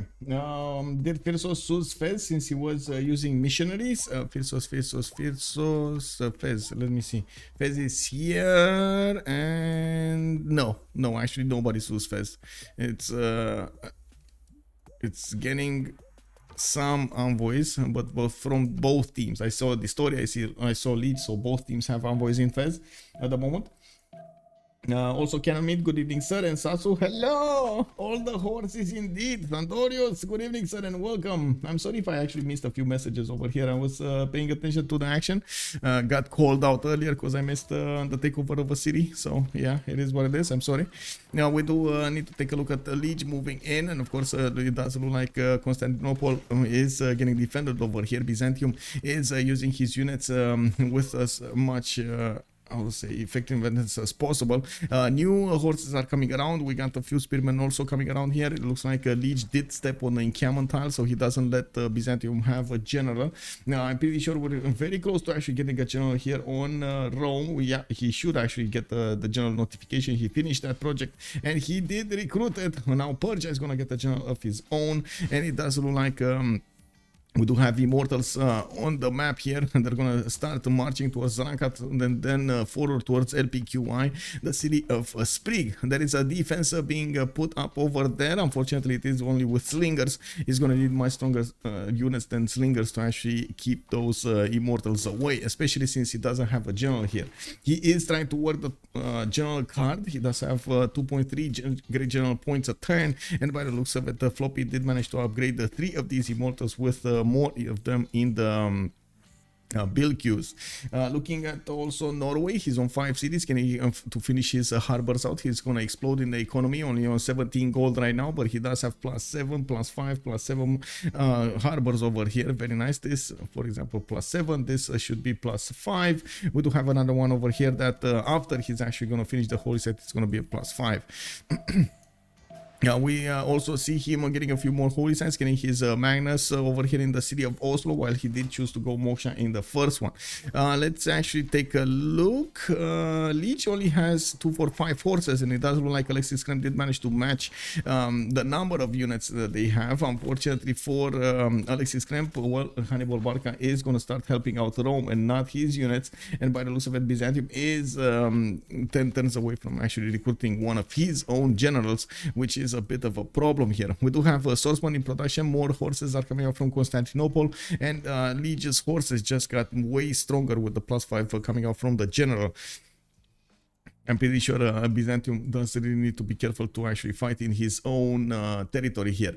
Lege with his monumentality, he's not benefiting from extra culture at the moment, even though he does have 5 cities. We're going to need to see him get some other districts. He did put his government plaza in Aquileia, actually to the south over here, and does look like he has access to the mountains where he could settle some campuses. Looking at his technology, he's actually going crossbows fast, or or maybe he's going for catapults. Engineering coming up in 8 turns and not actually going for the simming. He's gonna keep on pressuring Byzantium here until it falls. And we do have the encampment finished in LPQI. Encampment training projects coming up in 2 turns there. He just needs 1, and he's gonna take another one of these generals from the map. Well, FloppyFloNG is actually moving to the E. Where is he going? Whoa, Floppy. Whoa. Are you actually looking at the city of Rhodes? Do you actually want to go so far away to the city of Rhodes? I mean, sure, he's not going to see this coming, but are you sure you want to go to the city of Rhodes? Because I'm pretty sure Astikos can actually survive after that. But anyway, we're going to need to see how that thing evolves. We do have some marches coming up from Constantinople. Looks like Rome's general did get deployed to the north there. Mikado is starting to get a significant amount of culture, 13 science with 41 culture. He could have a chance actually moving to the north over here and trying to get some settlers in the face of his opponent and maybe get some samurais, but again, very, very far away from actually getting there.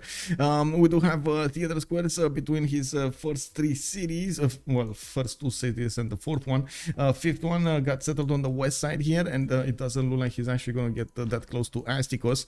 Now we do have him, actually I have no idea why he settled this city. I have no idea why he settled that city. Like, instead of going for this city, I have no idea why he settled this city.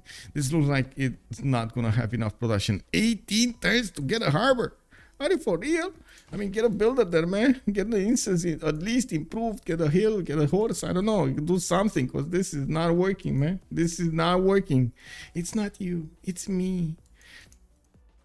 Now, this is Scout Killy. I think so. Let me actually take a look. Yeah, he did. He's fine. I mean, he's moving a settler. It's just... I wouldn't have thought he's actually gonna settle a city with that. I mean, it would have made more sense to put it in the mountains or fresh water or something than wait half of the game to actually build a harbor. But anyway, it is what it is. He made his choice, so we're gonna need to see him evolve around it. Will I still earn channel points from prediction if I leave right now? Yes. The military is getting worse and worse. It's all good, man. It's all good. You see, whenever I'm gonna get it, it's all good. Also, the dank Psycho. Good evening, sir. Back settled 0 Hill City. Yeah. Well, we do have some punches being traded over here. Looks like Alexis Krempp is going to need to move fast to get these horses out of the way, and he didn't move fast enough. The horse actually did get taken out, even if it did have a promotion. There's another one getting a promotion and getting the heals back. Archers are also going to need to come out on the battlefield here, and of course, we do need to see if Rome is going to get to build new armies. Looks like legions are coming out from Puteoli, and we do have the first one joining the fight here. He is moving towards Ansira. There's a builder also coming out from Ansira with Magnus establishing in 2 turns, which will allow him to actually get quite a few chops there from that amazing forest to the north and to the west side. Now we do have also Nicomedia with Governor Victor established. This should give him... Wait, did he go for the... No, he does not actually have Governor Victor second. It is what it is. No, okay. LPQI, what's going on here? Oh my god, Floppy. I mean, you just got discovered, bro. That's it. That's attack finished. Like that. Oh.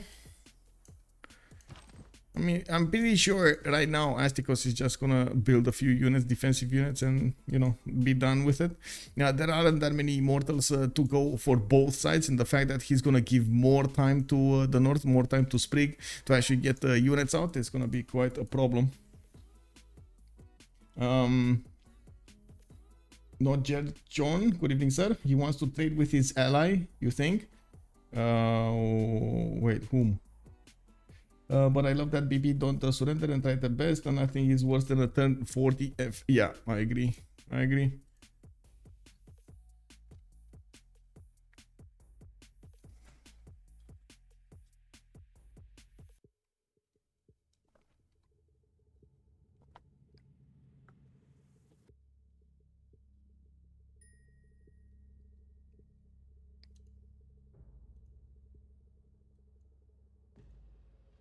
Legions stronger than Engaos. Well, it kind of depends. Yes, their base strength is quite high, and of course they do have a chop available for them. They're not as strong as the Engaos when it comes to the defense, and they don't have the same movement through the forest and the rainforest. So it's kind of a give and take. I'm not sure exactly how. I guess it's situational. If you have a lot of forest and rainforest. Oh. Minus. I think I fixed it, by the way. In the meantime, I think I actually fixed it. I don't know what the text will be on the text to speech, because I don't know if can I try this out. Send test alert. Yeah, let's see. Did it work? But it doesn't tell me. OnSpot just subscribed with Prime. Born too late to explore the Earth. Born too early to explore space. Born just in time to spam memes. We got Brian, guys. We got Brian again. It's working. It's working. Let's go. Man. What can I say? No, I'm gonna need to turn the other ones off. No, never mind. I thought Greece was his ally for some reason. Yeah, it is what it is. Hello there, sir. Good evening. Good evening. Wow, you guys went crazy with putting the points on Ulyss. We're at 500,000 points already on Ulyss, and BlackPitre only has 8,000. I gotta say, well, are we actually gonna see dISTORIA try to do the same thing as he did last time, try to stand against all of his opponents? Well, he is building up his economy, and we do have him with what, 24 science and 24 culture, 23.4 culture. We do have him with a few more settlers coming around. He did get Marcus Licinius Crassus, and he's gonna get a bit of gold out of it. I'm not so sure exactly who took the extra trader one, but he does have 1, 2, 3 traders coming around. 2, 4, 6, 7 settlers already, and going for the 8th and the 9th. A lot of cities are coming out from dISTORIA over here. He's also going to get a decent amount of tourism, but now we're going to need to see how will Gorgo play this out. Astikos is already 26 science and 46 culture. I gotta say, it's very unlikely to actually win against the Greece culture victory. This usually does end up being very, very awkward. We do have Phyrsos putting a city to the south, and by the looks of it, he's going to take that 2-2 base next to the bananas, while we do have Astikos with still quite a few cities to go on the east side as well as on the west side. East side, not that much fresh water. West side, galore. Look at those hills. Look at those hills next to lakes, giving him the fresh water. Good possible Petra city to the southwest with a lot of jobs available to get Petra fast. Not bad, not bad. We're gonna need to see what he's gonna choose. I'm actually quite sad we didn't see those immortals actually get the positioning to go against the Phoenicia. Yes, Phoenicia has a general, but he doesn't actually have units to use the general with. Now there's some poking going around here. It looks like Alexis Krempp is managing to push back the Roman units a little bit, and we do need to see if he's gonna get to follow this up. No, the horse ran out of movement, and unfortunately, well, it was a trade. One horse for a horse. We do have more archers coming out here, and it does look like Alexis Krempp is still very low in science. So we do have more legions coming around from the city of Puteoli and Rome, and we do have Ansira getting that Magnus bonus in 110. There are 2 of these generals available for Lege to use, Burica and Hannibal Barca. Whoa, can you imagine this actually? The Hannibal Barca actually getting used by Rome and not by Phoenicia against Rome. Well, we do have some missionaries coming out from Byzantium. Interesting choice to actually buy out missionaries over here. It is what it is. Looking at the city-states in the game, we do have Armagh with Cinguetti being held by Phyrsos, Armagh by dISTORIA. Looks like those are going to give the religious bonuses. Fez with Mitra and Taruga will be the ones with science, and by the looks of it, Volin, Cat, and Granada will be the ones for military bonuses. Auckland and Cardiff are also in the game. Auckland, very, very, very good one when it comes to that production on the coast there. it's at the moment not actually being discovered. I believe they will need to actually scout with a few boats to get to Auckland. Why is Auckland building a big navy? Why is... Oh my god, he actually has dreams, man. He has dreams. Somebody's gonna melt the ice for him. We do have Mitla with Taruga and Fez. I think I said that. Rapa Nui coming up with culture bonuses. I guess that's the last one to talk about. We're going to need to see how fast they're gonna actually go through this classical era, and we do need to see if Alexis Krempp is going to manage to push back Lege. It looks like Lege is repositioning his units inside of his borders, and we do need to see if there's going to be enough strength on the Byzantium units to actually punch through and take back his city. And there are so many legions coming around here. We do see the first one actually got next to the city of Ansira. It is doing more than the units of Byzantium on the ideal terrain, on the +6 ideal terrain, which is going to be a massive problem. The fact that Byzantium does not have a general over here, and nor will he get a general for these classical units, is a massive disadvantage that he's going to need to somehow outdo. Well, we do have more source coming up from Constantinople. Looks like these archers are going to help him defend a little bit and maybe counterattack. I don't think they're going to be strong enough to actually take out his opponents in a good enough time, especially looking at the difference in science acquirement over here and discovery of technology. Alexis Krempp 14 turns to get engineering, Lege 3 turns to get engineering. Civil service also coming up from Lege. He's going to get access to +5 from the military alliance. Shocked to see Byzantium actually. Usually it's banned. Black Suit 24 makes a good comment. And yes, actually we're shocked as well. Byzantium usually gets banned. We're also shocked that Rome over here did so much damage against Byzantium. Will Lege get Defender of the Faith if it becomes his majority religion? No. Zaini, good evening, sir. No boat fighting. We don't have any boat fighting. No, unfortunately, we don't actually have any kind of boat fighting. Like, we got some trade routes coming up from between Norway and Phoenicia. Japan is in his own seas over here, and still, man, this guy, he's still building a harbor in 9 turns, guys.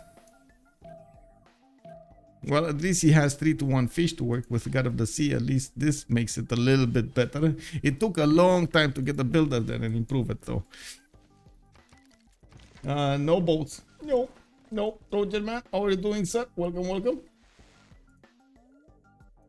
We do need to see how Alexis is gonna prepare his defense here. He's getting a lot more archers out, and I'm pretty sure he's trying to get to crossbows as soon as possible, so he can actually push back and withstand the damage being dealt to him. Unfortunately for him, Rome does have 5 cities, and that's a lot more production than he benefits from. Lege is on 59 production. Alexis is on 22, almost 3 times lower than Lege. We do have Phyrsos coming up with also 128 faith a turn on 2, 4, 6, 7 cities. Norway, he's starting to get his stave churches, giving him more points of faith on these resources, and of course more production on the coastal resources if he's gonna start improving them. He has a few of them improved, not bad. We do have him with light horses. I do see Pingala establishing in Oslo, and I do see him on just 19 science and 26 culture. Also Magnus going in Skian. I do see he's starting to get a few more traders out, and we're going to see where is he gonna send them. We do have also let's see, Greece getting attacked by FloppyFloNG from the west side. These horses are gonna help withstand a little bit of damage, but they get 2 shot by the immortals, getting the benefits of a general here, so not that easy to actually put up a defense in a short amount of time. He is getting multiple horses out, Rhodes, Sparta, Mycenae, and Olympia, all working on these defensive units, and this is why I was saying this attack is over when he crossed the river and got spotted. FloppyFloNG's army size is not as big as he needs to be, and of course Greece has the time to prepare a defense. The only thing that Floppy is basing his attack on is maybe Astikos is just not gonna be careful, and of course he might actually just not build an army. And that's the only thing that keeps him moving over there. dISTORIA is on 32 science with 36 culture, while Astikos is 30 science and 73 culture. We do need to see, of course, how many of these internals are already, or domestics are already. We do have dISTORIA on 12, Astikos on 12, Sprig is 13. Looks like encampment training, encampment actually, and the district coming out from Icomedia in 5. Alexis Krempp did manage to get a few archers out. I see 3 of them being arranged to the north of Nicomedia and inside of the city center, while so many legions are getting deployed here towards the city of Ansira. Lege is using this builder. He actually managed to chop with the legion to help him out, well, deforest this city, get the chops in so he gets more. Each of these regions will also get a chop on them, so they can actually help out with getting the units out. It's a founder belief, so only the founder gets it. Yeah, just got off work. Okay, welcome, sir. Welcome. I hope you're gonna get a little bit of rest. Also, Meep, I'm sorry, but how does Sprig already have 106 gold per turn? It's secretly in Portugal. Well, he's on Sprig on Dido. He sent externals on the seas towards Norway. So he has very, very good ones. 3 of them. He already sent 3 of them. And of course has some Cothons over here. 1, 2, 3, 4, 5. 5 Cothons built, giving him at least +2s and in his territory.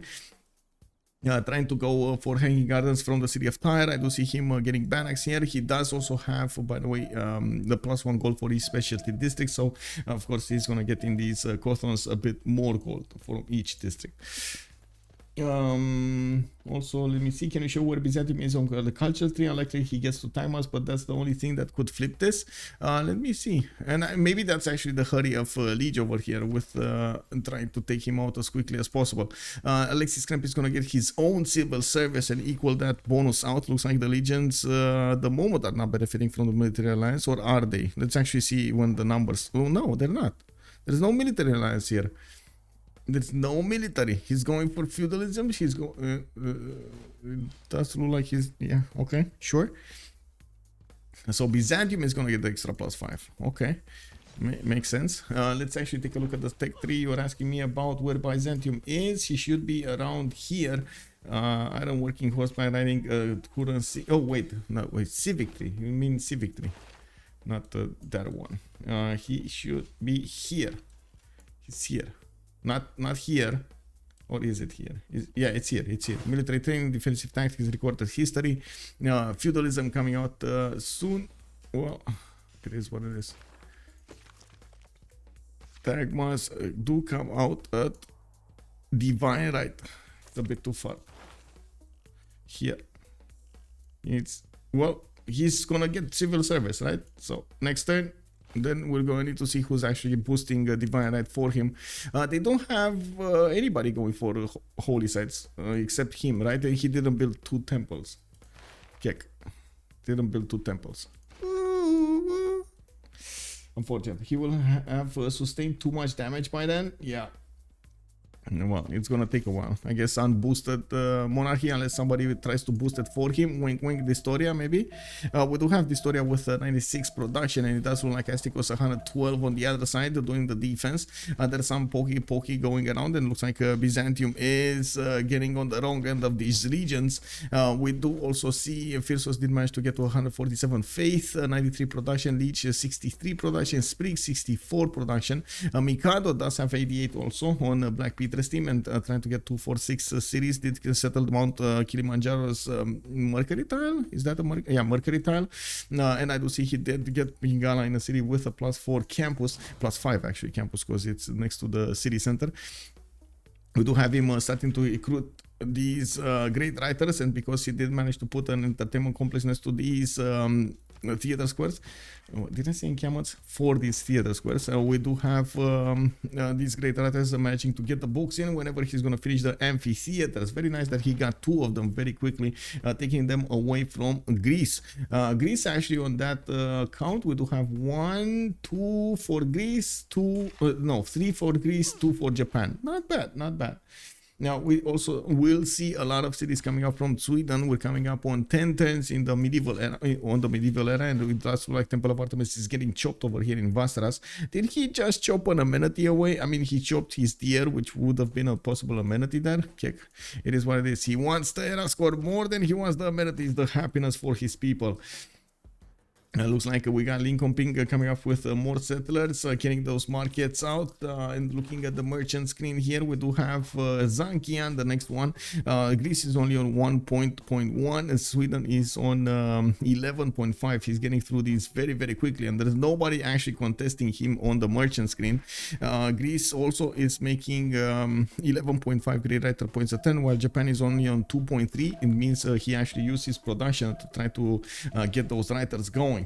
Looks like Floppy is starting to get into the borders of Greece and trying to push him out. We do have these immortals starting to get the shots on the horses, and by the looks of it, we do have pre-builds for knights. Actually, not pre-builds, we actually have a knight coming up over here, which will be strong enough to actually attack into the Persian immortals even without a general. We do have more settlers in production here, and I do have to point out that Greece is only on 39 faith at that. Not a lot of faith, but it's decently strong enough to help him get the okay monumentality era. Now, looking at what's going on over here, Alexis Krempp is building a line of defense using his borders. He's also trying to stop Ansira from actually getting that encampment, even though I do believe, well, again, that's going to be taken at some point. It's just a bit of a delay. We do have Nicomedia getting encampment out in two turns, and Constantinople getting more horses. We're looking at the tech side over here, engineering coming up in 4 and theology coming up in 2. Well, it's going to take a while to actually get everything. Fez got Suzed, and we do see Byzantium move, having a few missionaries there. Is Rome's capital on Japan Sea? No, unless Japan actually goes to the north here, but no, in the meantime, no. And I don't think it was, I mean, sure, he could have actually put a city over here to the north, maybe try to help out against Rome, but that would have derailed both him and Japan. So I can understand why Japan wanted to stay away from that. Was a bit awkward. We do have Norway also coming up with multiple state churches online, and we should see the first one coming up in Bergen, starting to get the faith from the horses, starting to get the faith from the tobacco tile, extra faith. That's a 3 faith tobacco tile, by the way. One of the reasons he's actually getting so much faith generation going. Also, I do see he has an 11 pop city over here, Nidaros, and by the looks of it, he did manage to get that campus on the west side as well. Not bad, not bad. Let's see what's happening here. More of these archers are coming around. Lege is benefiting from double the amount of sciences of Alexis Krempp and a decent advantage when it comes to the culture. He's going for Waller's throne to fix his economy here and get more production towards units. Now we're going to need to see if he's going to have a chance of attacking into his opponent with a garrison commander, with the taxi trade, with the +3 defender of the faith, with oligarchy. It looks like they are kind of trying to derail each other here, and it's kind of working. I gotta say, it's kind of working, because Lege has been forced to do so much military against Byzantium, and basically like neither of them are winning at this point, while we do have everybody else on the map trying to sim away. FloppyFloNG for immortals going against Greece here. He has a few production points on them. Wait, is he still sending these immortals to the east? Oh my god, he's sending more of them. Why are they so scattered? Why are they not in a ball of fire? Anyway, that actually gives time for Phoenicia to go for his era score here. We do have him 8 turns away from getting his golden age, or not. We do have him also in 2, 4, 6 cities and getting new settlers out. There's quite a bit of land real estate over here to get. And I don't think he's going to stay away from the eastern side, because he can protect it very fast. But on the west side, he could actually go for some cities. Even on the islands over here, he doesn't need to worry about Byzantium. And maybe late game, if Constantinople is going to still be alive, he's gonna battleship it, even though that's very far into the future, guys. Very far into the future. Persia just derailed themselves. Yeah, I don't know what's with this. I mean, I understand the call for blood over there after he lost his second city. I do not know why he chose Gorgo as a target instead of choosing Phoenicia as a target to keep on going. Like, even if he went through Sidon, it still made more sense than actually going so far away. Now he's just going to lose this army. Now, what he did do, and I gotta admit this, he did force Astikos to switch around his production to actually force out armies, which is, of course, gonna take away from his sim. I don't think it's gonna take away that much from his tempo because he's already on 40 science with 103 culture.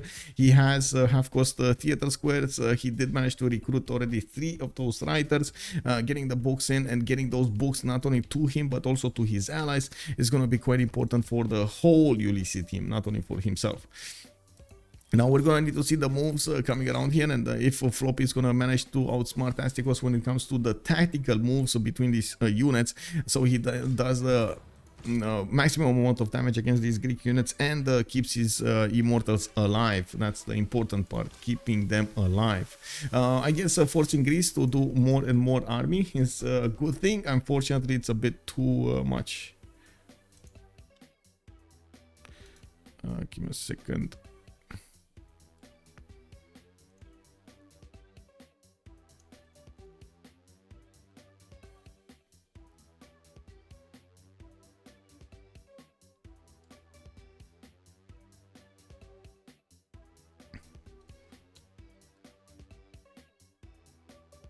Okay.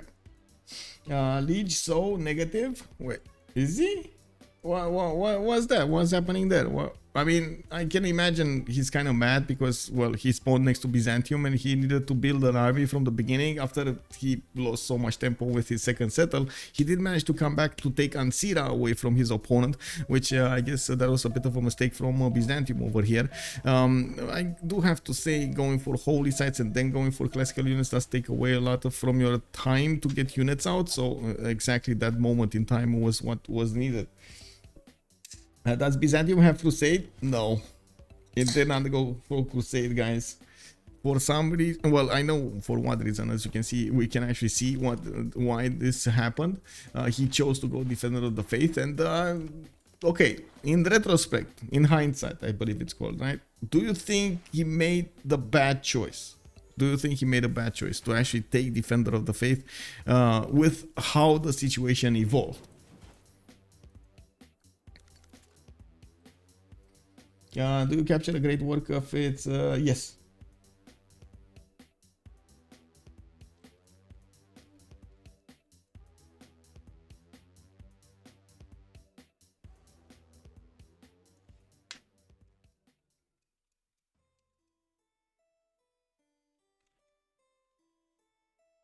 Without defender, he would be full dead. Still 1, 2, 3. There we go. There we go. He's saying it out loud. What everybody's thinking. Without defender, he would have been full dead, man. Could have been. Would have been. Let's see. We do have an encampment training project coming up from Nico Media. I do see he's going to need actually 2 projects to get this general. He's on 3 great general points a turn and will require a decent amount of time to actually get to his tag mass. 8 turns for divine right. Somebody actually needs to get that going. We do have Ancira already getting attacked, and it looks like Alexis Krempp did deploy a few units towards the city of Aquileia and move the general there. Actually, Rome actually moved the general for the defense, forcing Rome to actually defend himself against these units from Byzantium. We do need to see if the Tagmas coming around. He's buying time, by the way. He's buying time for himself. I do have to point out these horses in the forest are gonna take quite a bit of a beating from the counterattack from the archers, but these walls are gonna go down fast enough because the city is converted. Those units do full damage against the city's walls, and we still have the encampment being blocked over here from being built. Now we do need to see if Lege with his crossbows is going to manage to get enough damage done. Looks like he's getting pillaged over here in the mines, and I'm pretty sure he's a bit wary about this. He will have a lot of gold coming up from his allies to upgrade his units. Already 149 gold a turn for Sprig, 103 for Phyrsos, while Astikos is more he's more concerned about getting that culture than anything else. I do have to point out Floppy did actually manage to take out a few units from Astikos, push back another few, and still has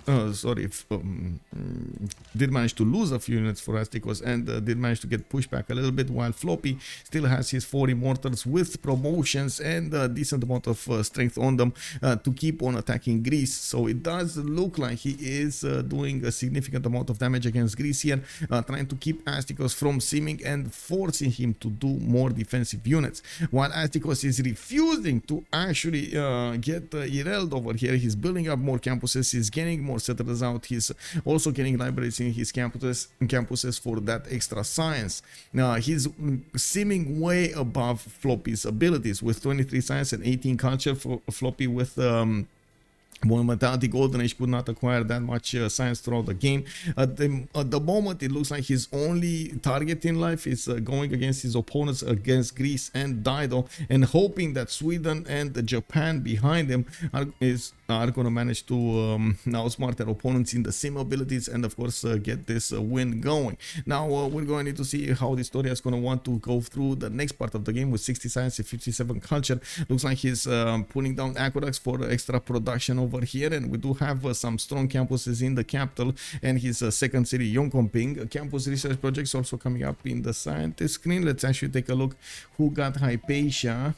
Did nobody? Oh wow, wait, nobody got Hypatia? Whoa, we already get to Euclid and nobody got Hypatia. Okay, well, sure, why not? I see also Japan did manage to finish Stonehenge. He was building it earlier and it looks like he finished it. We still have Byzantium taking quite a bit of damage on his horses, but managing to pillage the government plaza of his opponent of Lege, which will delay the finishing of Waller's throne. Lege did manage to recover and took back that tile. Now that was already burned, and we're going to need to see if Alexis Krempp is going to get his Tagmas and go against Lege with that full rage. Wait, here he should have the upgrade. He has the upgrade. He needs the gold and he needs the iron from his teammates to actually have enough for quite a few. Well, the few units he has. What is it? 300. What's one? 160, 320 gold. He's going to need for these to be upgraded. That's a lot of gold. That's a lot of gold. They have gold. It's fine. 140, 170, 111, 14, and 36. Okay, they should have the gold. Now, I guess is the question of will they give the gold? And we can't wait to actually see the damage from the Tagmas going against Rome. He still has to wait 2 more turns until he's gonna get the first project in Byzantium. Still doesn't have enough general points even after that project to actually recruit the general. It's gonna take him a few more turns over there to get it. Pre-builds, yeah, pre-builds. Well, I'm not that convinced it's going to be enough. There is like these 2 Tagmas are going to be enough. He's going to need to hard build quite a few of them or keep on pre-building as much as possible, because Rome's archers are going to start hurting, especially these upgraded crossbows. We do have him trying to take out as many units from Byzantium before he can get a drop on him, and it looks like there's a trade here going on. Yeah, there's a trade going on. 1 unit for a unit. It is what it is. A horse for a horse. These units of Alexis might actually keep on charging towards the city of Ostia. There we go, to actually go and pillage all of these tiles. So there are some Roman archers that are going to start following them, and I'm pretty sure the legions are going to start moving from the city center as well to try to block him as much as possible from getting those pillages. Well, that mine is going to get pillaged. More gold coming around for him. We do see Mikado forturning a Tagma here. Now the Tagmas are coming around, and there is quite a bit of strength on them with 60 strength coming against the legions 52. Well, that's a weak legion. This is 52 as well. We do have the crossbows getting 2 shot here, and unfortunately without crusade on the city of Ansira, that's going to be a hard challenge to go through. We do have some legions that are also getting the fortified defense, and by the looks of it, the military alliance, the general bonus, and wait, oligarchy and support. Oh, right, this is a loan on. That's the difference. This is a loan. Okay, on Japan, we do have him taking out Granada for a free city, and by the looks of it, Mikado is building up his amphitheater count, getting foreign ministry as well. He's gonna get converted, start to get converted. Oh no, he actually made the religion, so Byzantium gets an extra +2. That's what's happening over here. We do have the conversion of the necessary conversion of the city of Kyoto, so Byzantium gets an extra +2 on his military.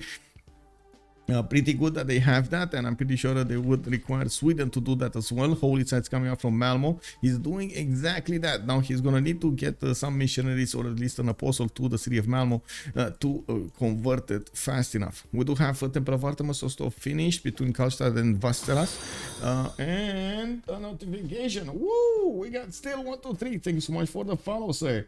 Oh, I'm getting okay. I guess I'm gonna need to get used to this new sound over here. I'm so glad it actually works, and it's fine. It's fine. We're getting there, boys. We're getting there. Missionary already waiting in front of city-states? Front of city-states. Well, you mean this? These are going for Kyoto. 3 charges. Is there another city-state that I'm not seeing? Where did you see that? Sweden. Oh, right, there is one. How did I miss this? Oh my god. Never mind. I missed this.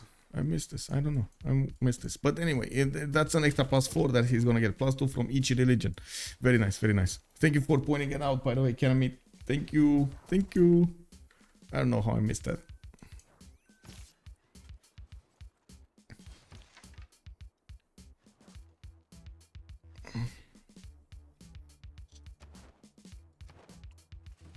We're 2 turns away from the next golden age, and we do need to see how the players will get this and what kind of golden age they're gonna get.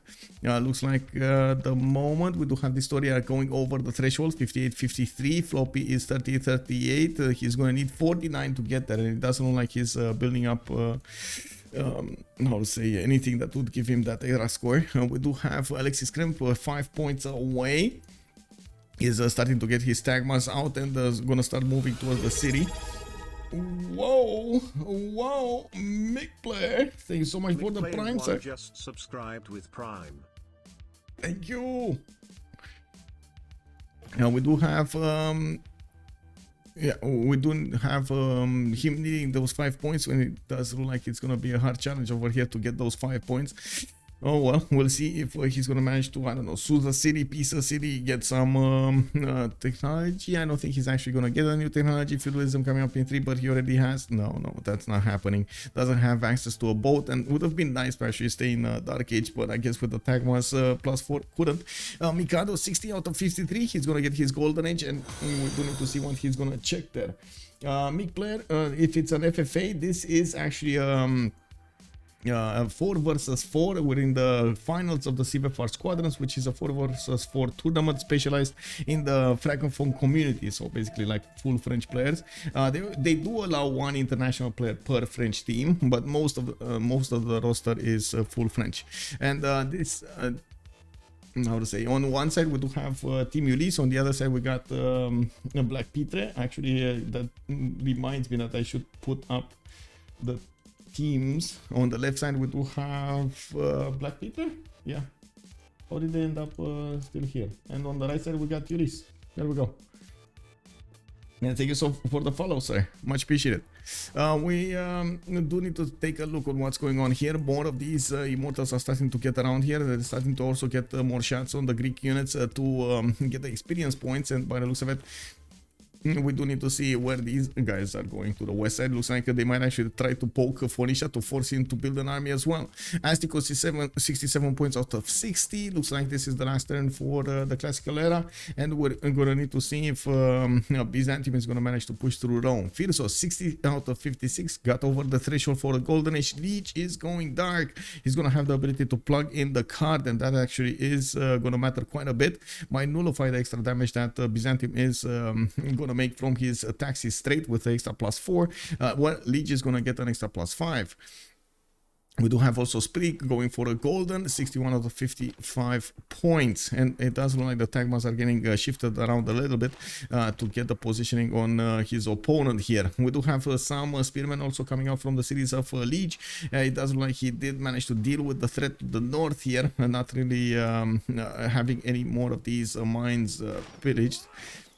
One Tagma goes down. These Roman legion, the Roman crossbows with enough gold from his teammates did allow him to actually upgrade all of them. That means he's gonna do a lot more damage against these units, and of course is still getting a few promotions for them. You can see how much damage he's doing from the city with one of these crossbows against the Tagmas.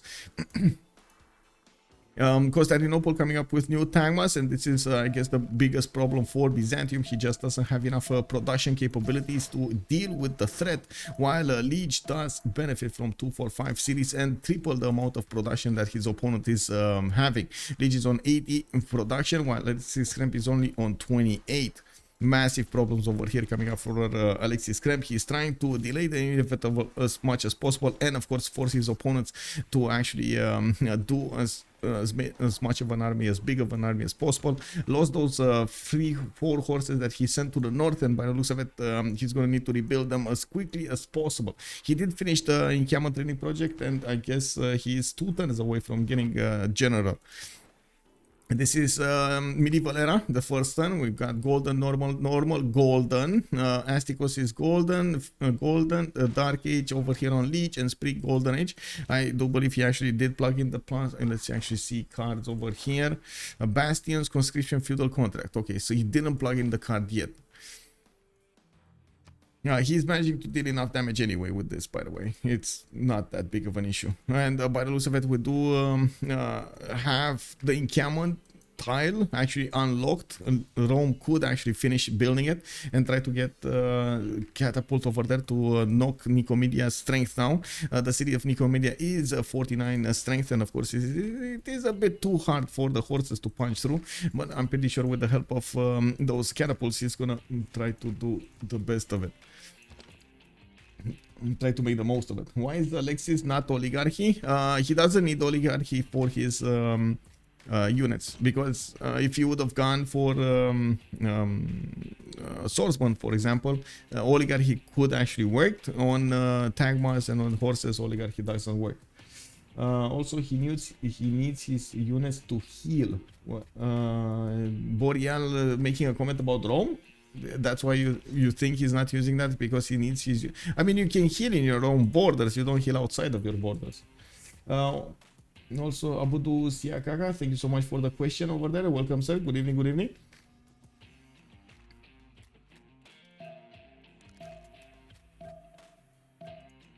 Well, let's see what's going to happen in the World Congress and how this situation is going to evolve. We're going to have a 2-minute pause, and we're going to come back right after that. Let's see. I think I go A here. I go A into military. A reserve.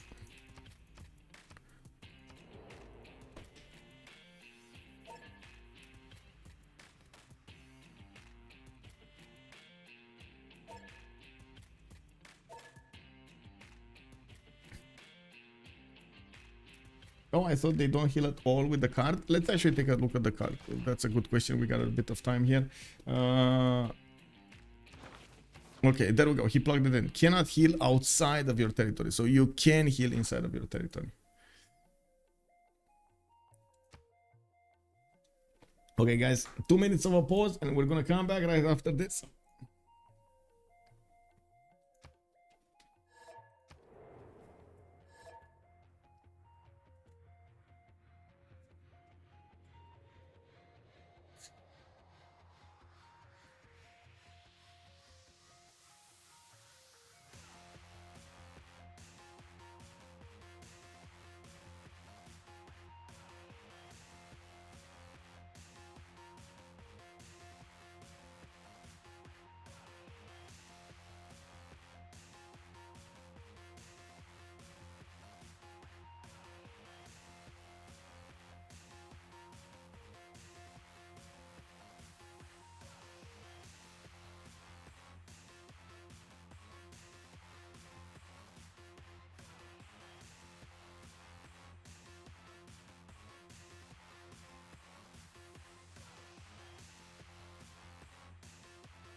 No.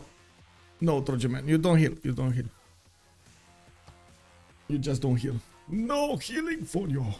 dISTORIA did go for a Paintbrush and Voice Golden Age. This time he's starting to put up his industrial zones and getting foreign ministry. I do see FloppyFloNG is normal age, Alexis Krempp normal age, Mikado is free inquiry golden age over here, 113 science, 92 culture. The fact that he went for such an early theater square, and of course he got his books in, does allow him to actually go this time free inquiry golden age and having a very good results. Actually has the most science at the moment from the game. Who did pick up? Sweden did pick up Hypatia over here and got Marco Polo. That's very good from him. They're simming, they're trying to get this back. The production difference is again skewed towards Ulyss. I do have to say 186, 188 and 151. Even with the industrial zones that dISTORIA is trying to put out, he's on 173. We do have catapults in production here from Ansira. Astikos, pen, brush and voice golden age. Look at that, 188 culture turn from Astikos. 89 science as well, getting more campuses built. 4 of them at the same time. Oh my god, he's gonna explode, guys. Oh my god, I feel like tanks will be coming very soon here. Kick W. We do have immortals built in a line over here that's gonna try to pressure Chris into submitting his cities, while we do have courses coming around which are gonna be strong enough to withstand these immortals attacks for quite some time here. I do have to point out that this drop down damage doesn't actually give us the full idea of what's going on. It's especially if it's on ranged attack, and that's at the moment this drop down menu is allowing us to see the melee attack, not the ranged attack. We do have a Lege on 23 science and 33 culture, about to win the war against Byzantium, and that is going to be a problem because Byzantium doesn't have a safety settler out. They might actually try to get him a city-state somewhere, and we're going to need to see if they're going to be successful in that. It looks like Astikos is also moving a city towards Mikado here. Interesting. Phyrsos, 142 science, 52 culture, free inquiry. This time he's trying to get the science in for his boys. We do have we do have Sprig also 104 science with a 45 culture in a free inquiry goal. Wow, everybody went free inquiry second era. Kick. We do have more campuses coming around from Phoenicia. I do see FloppyFloNG is actually moving towards Cardiff, and this might actually be a city for his ally. Maybe Armagh is being sued by anybody. Armagh is dISTORIA's. Alexis Krempp is Volin. Wait, where is Volin? Volin is here. Okay, well that's not gonna help. That's definitely not gonna help. FloppyFloNG does see the writing on the wall, and he's like, I'm getting out of here, boys. I'm out. Let's see what's happening in the Congress. We do have religious states 100%. We do have no harbors. Okay, no buildings can be created in the harbors. That's a lot less I guess shipyards actually, because most of them did already build their lighthouses. And Hojo Tokimun lost 2 diplo points. Did he actually have any? He's on, yeah, it's fine. It's fine. He's on -1 diplo points. Kick. Mikado. Well, we do have the Tagmas starting to wrap around to put up a defense on the city of Nicomedia. Walls are going up in 2 turns. That encampment finished in Ansira, and there is already a catapult starting to knock the walls down, knock the city strength down. It looks like it's doing tiny amounts of damage against the city defenses while a victory is established, and of course the walls are gonna go up, and we do need to see if Lege is gonna manage to have enough strength to go against that city center. I gotta say there aren't that many tiles that will allow him to attack into the city center, which is gonna be a problem. He needs to redeploy these crossbows to the south or get new catapults to move in the south there. It will take him some time. The logistical challenge over here is gonna be a problem, and of course that's gonna be time for Byzantium to, I don't know, maybe get a safety settler out somewhere. Maybe like still no safety settler. Like, where is he gonna go? That's the problem. Can they take a city state for him? They should take a city state for him somewhere. Maybe Armagh. You know what? Maybe Armagh. But Armagh is actually being kept by dISTORIA, so I don't know. Lege cosplaying Jackie over here. Well, it is what it is, man. It is what it is. Lege is cosplaying Lege, I would say. Lege is Lege. A hiding wave.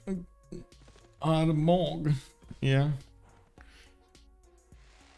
Well, we got walls finishing up in two cities over here, and two cities of Byzantium. Looks like FloppyFloNG still is getting these promotion points, the tax for his immortals, while he did take out quite a few units from Greece. He stopped pushing at some point. Now he's gonna need to move new units in the front line, and of course that's quite an open front line for him. Still not big of an army from Phoenicia to defend himself with. He didn't need to, because all of these units from Persia were actually going somewhere else. Now they're gonna go towards the city of Cardiff. Cardiff does give you that late game power bonus, even though, and I guess we're going to need to see how they're going to use it.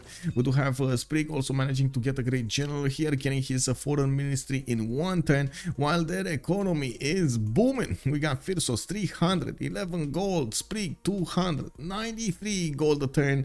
They can actually afford whatever they want. I gotta say, on the other side, we do have BlackPitre coming up with 126 gold and Mikado on 140. Not that bad, not that bad.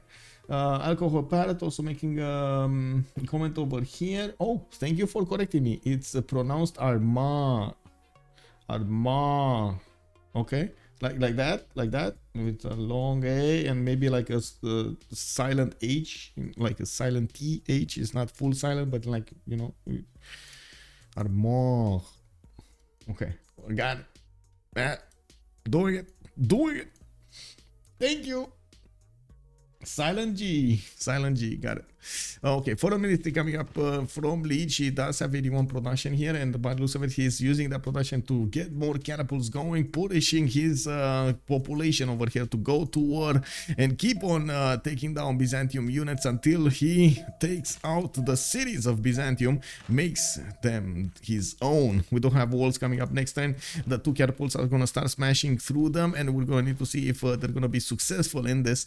There are crossbows also that can deal the damage against the walls. Not that big of a damage, but well, damage is good. Any damage is good. And yeah, there we go, punching through the walls as quickly as possible. The catapults are gonna do the full damage against those walls there.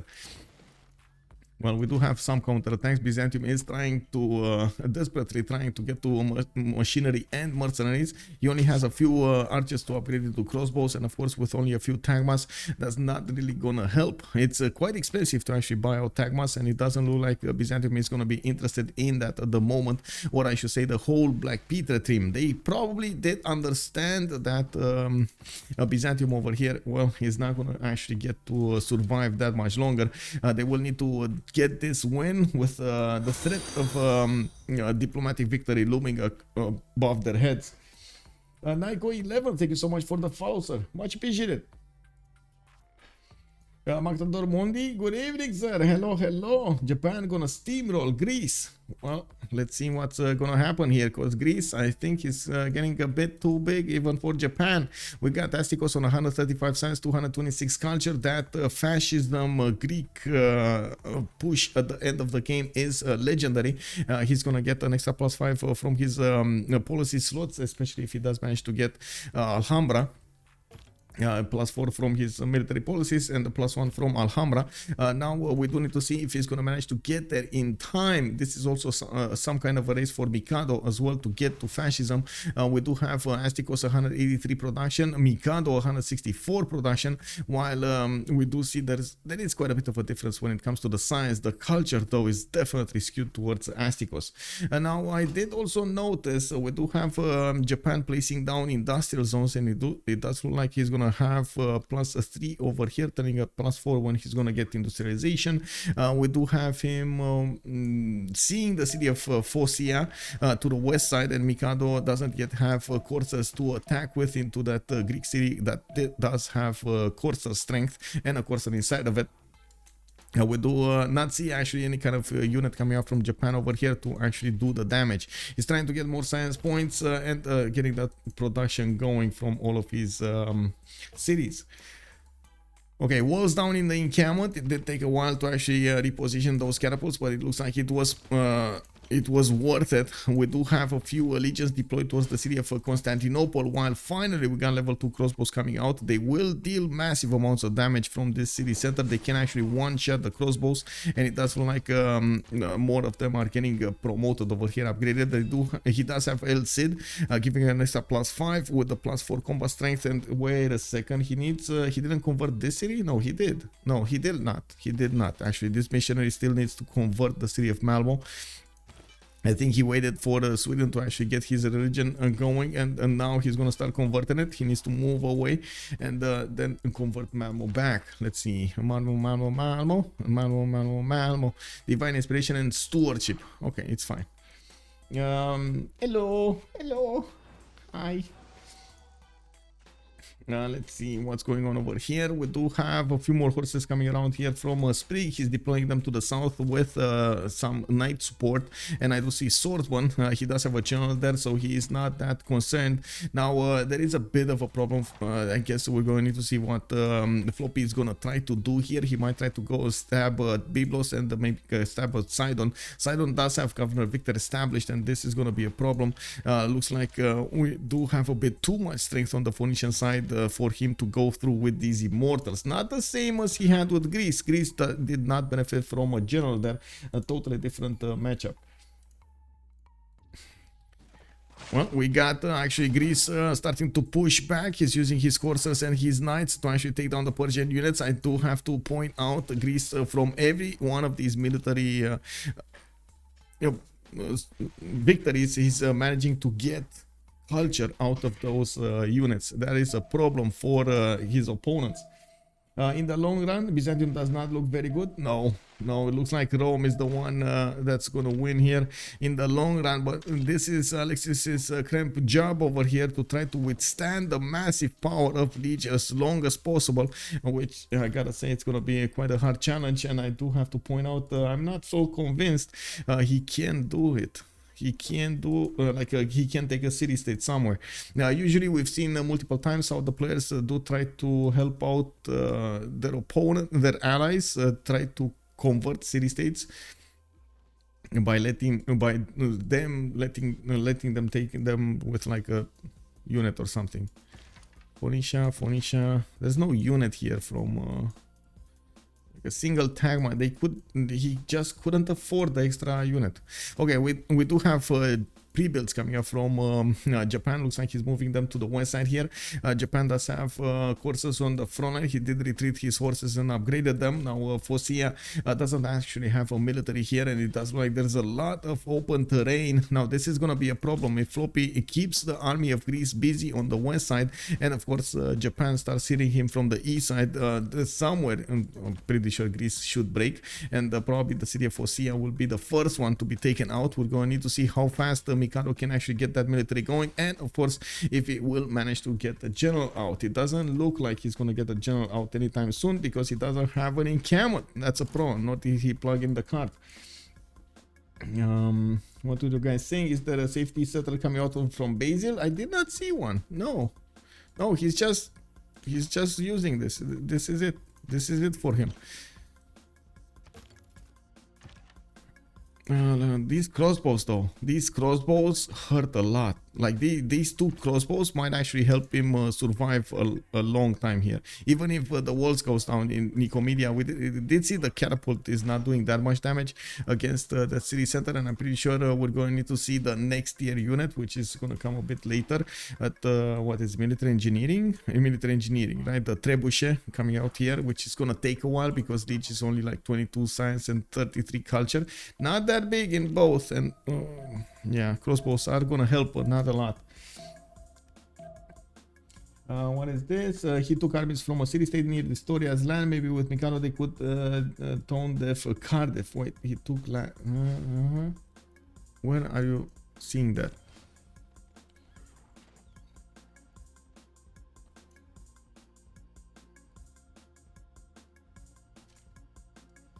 I don't know where you're seeing that.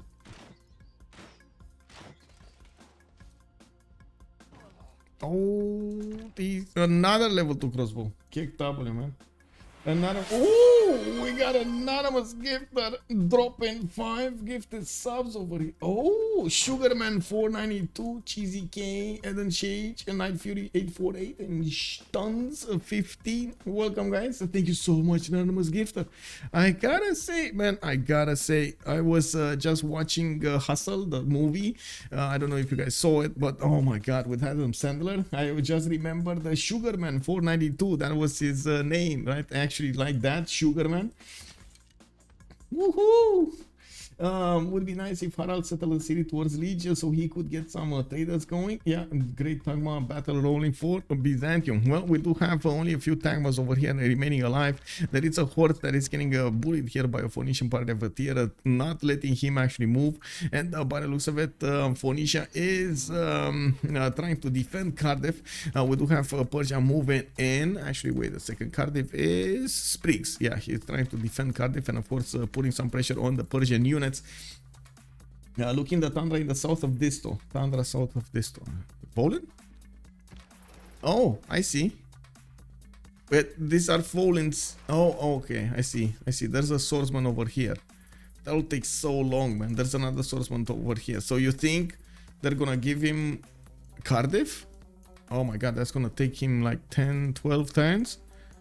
Okay, that's a long time. That is a very long time.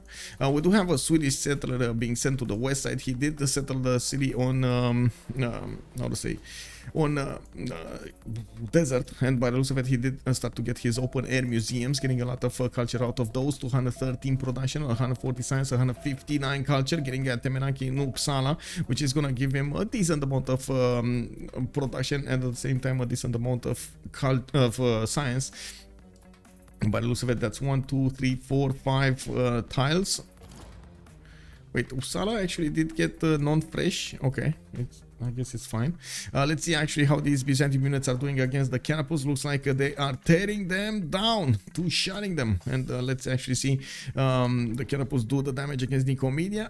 Sliver of damage. So it doesn't look like he's going to get that many hits on the city of Nicomedia, while Byzantium's units are managing to take down any unit that comes closer to the city center. It looks like there's a stalemate going on over here, even if Rome has a massive army advantage with 842 military going against 322 military of Alexis Krempp. It does look like the 300 of Alexis Krempp is managing to hold on. Timur got recruited. There is also LC over here, giving bonuses to both cities at the moment. Well, I should say both cities borders over there. For the units inside of them. New Tagma coming around from Constantinople, giving a bit of a breathing room over here. We're going to need to see how Lege is going to follow this up to attack Nicomedia in Constantinople and take him down. In the meantime, we did also notice, good point by the way from chat over here, thank you so much for pointing it out. We did notice Alexis Krempp did actually manage to levy the city of Volen and is trying to get to a city state so he can take it out. Now he's also still trying to convert Malmo. Malmo a bit too strong for him actually. Malmo is too strong. Is he gonna convert it? Let's actually see. I'm pretty sure he's gonna try to convert it now. There we go. He didn't convert it. No, extra +2 lost in the fire of Mount Doom. No, he needs to get another missionary. He's gonna buy another missionary probably. Anyway, we do have Floppy with a few units dealing with the Phoenician army with that Corsair, and of course pushing back the horse that we see being deployed from Biblos. He did manage to push back the general, and it does seem like all of those units are moving to take out the defenses of Cardiff. It does also seem like Floppy is managing to push through considerably into the Greek defenses, forcing him to retreat his armies behind the river and at the same time try to heal them back. We do need to see if there is going to be that push that we're awaiting from the east so we can get that going. Come on. No? Oh, that is such a lost opportunity there. From the east side, we do have Mikado coming up with knights, and I do see Norwegian berserkers are coming against him. He's trying to plug these to the north, and by the looks of it, the berserkers are doing massive amounts of damage against the corsairs over here. They are not in sufficient big enough numbers, but what they will do is force Mikado to defend himself instead of attacking Phoenicia, which is going to be quite important. Hemelig Bruggenava, good evening, sir. I did not notice, by the way, in the chat. I'm sorry. Good evening, sir. Looking in the tunnel, okay, then looks like Byzantium could hold for 1030 to take to get to Cardiff. It kind of looks like it. It kind of looks like it. He really needs to be careful. Oh my god, crossbow and core. Oh, kick W, man. Oh, kick W, man. That's gonna be a big issue. Crossbow core. Look at this damage. 80 strength unit at 1066, guys. Amazing, amazing. The problem is this crossbow. This crossbow needs to go back on the cattle, try to heal a little bit. Unfortunately, it just doesn't have enough strength anymore to fight. Maybe put it in Constantinople to help out with that defense. Like try to move it back behind the forest and get it into the city center of Constantinople. Help him survive over there. I gotta say, Byzantium, if he gets the level 3 promotion on the crossbow, he can actually go for garrison. An extra plus 10. 90 strength unit as the crossbow. Of course, on the other 3, if you try to get it to a level 4 promotion, you can actually get it to double shot. So, yeah, I don't know which one at the moment he's gonna prefer, but I think he's gonna go for garrison. We do have an ironclad, actually, from Phoenicia. Looks like in the east over here, quite a few cities got settled from Norway. 2, 4, 6, 8, 10 cities, 11 cities coming out from Norway. On the east side there, Alessund, he's starting to get his science up relatively fast here. 261 science with 74 culture, while Astikos is 200 and 240. Very, very big stats coming out from Astikos.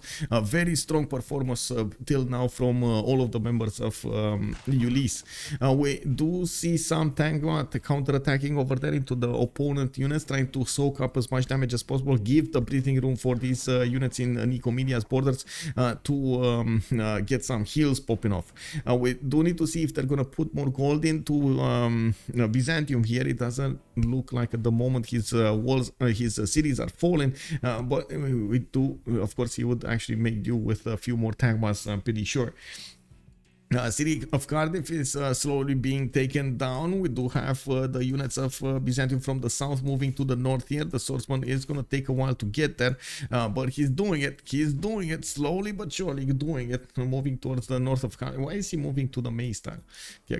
Anyway, it is what it is. Maybe a misclick or something. There is a bit of more time. There is a bit more time. Did you see between dISTORIA and the Sprig land? There is the end of the game. dISTORIA and Sprig's land. dISTORIA and Sprig. Wait, what? I mean, dISTORIA is here. Are you referring to somebody else? dISTORIA is here, and then oh, here, here, right? You're talking about this. Then how do they protect Cardiff from Dido? That is a problem. That is a problem. But I guess if they do manage to get him to take Cardiff out, it will open up options to move to the south.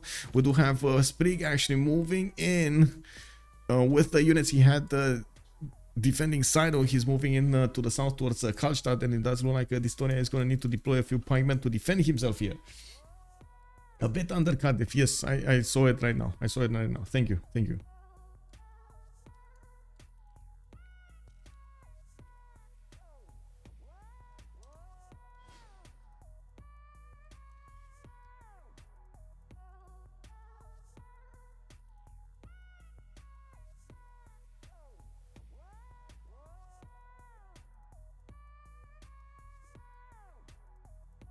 Oh.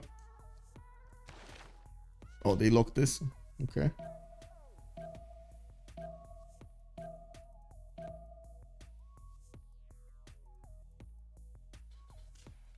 Give me a second.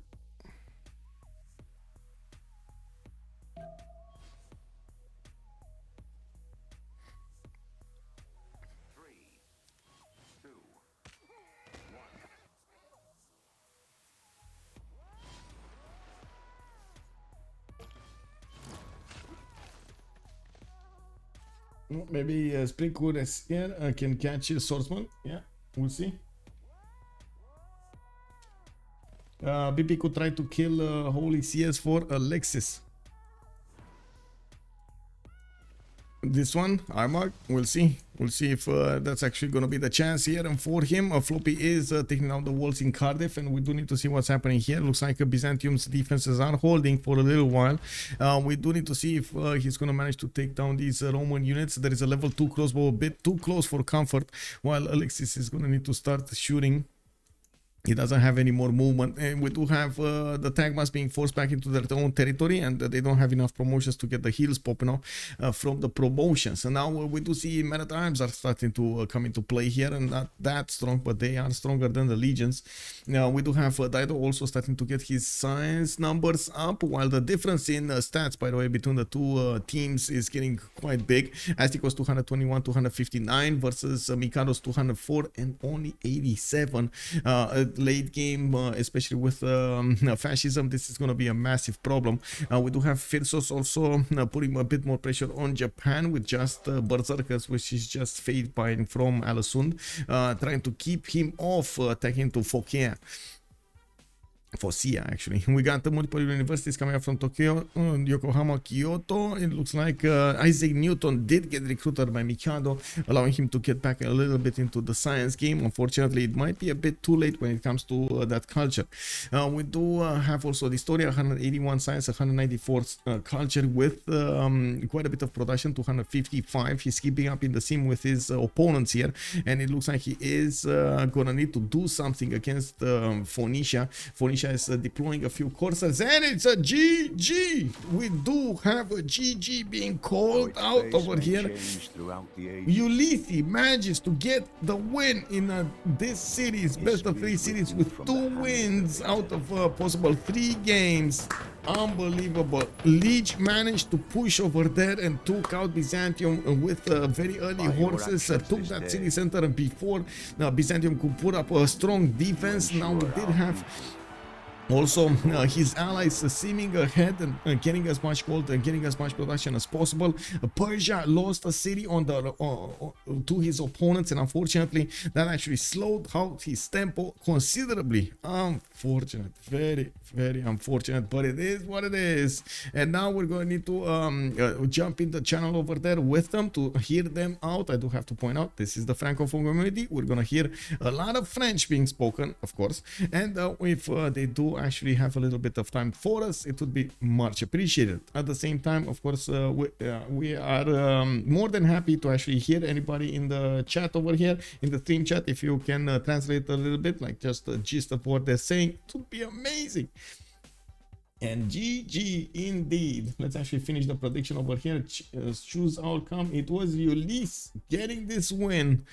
A very big win for Team Ulyss. Very big win. Very big win.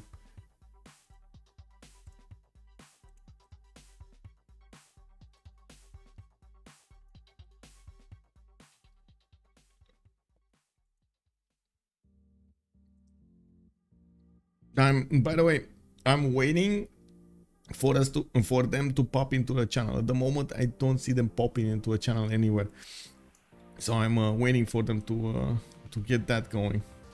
I have no idea where they are.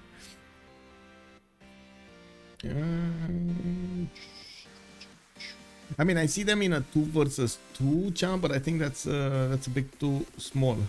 Tiny. No, it's enough. It's enough. Let's go.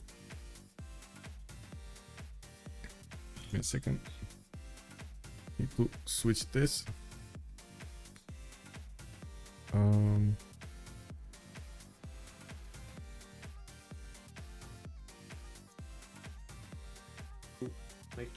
GG. GG, well played. GG. So for once, maybe Michael, you talk first. Tell us what you think about the game. I mean, I didn't see exactly what happened over there on Persia's second settle being taken over. My chat was saying that it was a bit too late to buy the warrior. I guess there was a bit of a problem with the gold. You had Byzantium and Persia at the same time to fund. What happened with the first remap? That's a question that I would really like to ask Ulyss. They didn't want to leave Lege all alone, sir? Or what was the problem? I don't know. I come back in 2 minutes. I go to toilet. Okay. Okay, Alexis, when you put your third settle and you see the archer and the warrior, you have two choice: turn back and settle back with like 10 turns late settler, or to settle in front. And what was your choice in your mind? I had to settle there, otherwise the game was lost anyway, so I had to settle there, and OP didn't rush horsemanship from turn 1, he did. I had to attack Ulyss because, and then to attack archery. So I have like, I'm too late on horseman, even if I work my Mercury to gain some turn on horseman instead of a 2-2. And then he just came with 4 horses, I had 1. GG. Double my tempo. I don't see anything I can do just because I have to attack archery and Ulyss. He was very close to take a settler early in the game. I know. dISTORIA told me to move a scout because there was a chance that this settler was out and next to my scout. And I was like, okay, but there is even chance he's there, then he go to 2 next to my scout, and because I'm hidden, I was like, maybe I just move last move and see what happens. You had a full turn, by the way. You had a full for me, turn. there was the horse. We could see that Lege at the 3-1 tile, so there was either a settler on the left of the horse, or maybe a builder if he find on the hut. So I wanted Alexis to go, but he wanted to wait for the end of the turn, sadly. Because maybe he move a settler on the 2-2 at my left, you know. I'm hidden where I am, so moving last move for me was giving me a chance to steal a settler also. So with the zero information on his land that I had, it was for me playing middle of the turn my scout or in first move it was not good. I don't think so, because you didn't cross, you didn't meet his warrior on the way. So for me, settler was not going on you. Yeah, he was very close to meet the warrior. Lege moves the warrior just after Alexis scouts. But in other ways, if Lege move first, he will see the scout. So it was very close. 3 turns in a row, very close to see each other with the scout and warrior, and then to take the settler 2 turns in a row. It's a bit disoriented, but I should have, yes. But like it's okay. GG to Ulyss. Yeah, it's okay. You can't know that you have to move your scout early in the turn. No, it's just a bet about the land and the turn.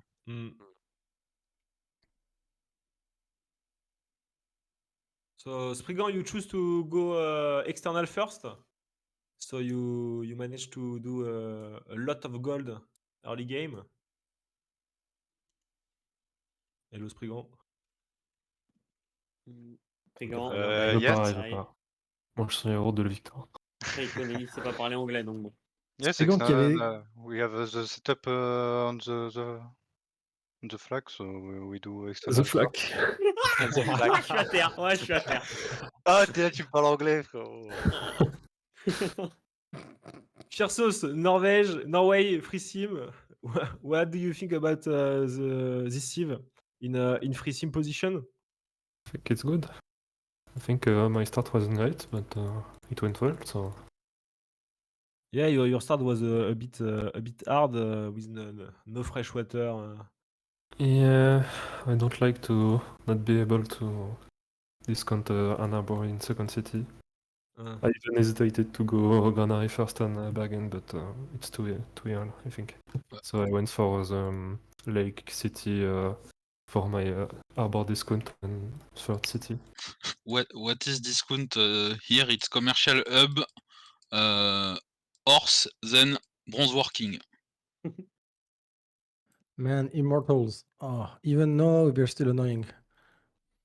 Yeah, it was hard to trade immortals with knights and courtiers. Yeah, but because I could have killed one at some point and I didn't succeed at clicking fast enough, and he removed it, and then. Yeah, I mean, he made some mistakes on his side. He had promotions, but with low HP immortals, but didn't have the time.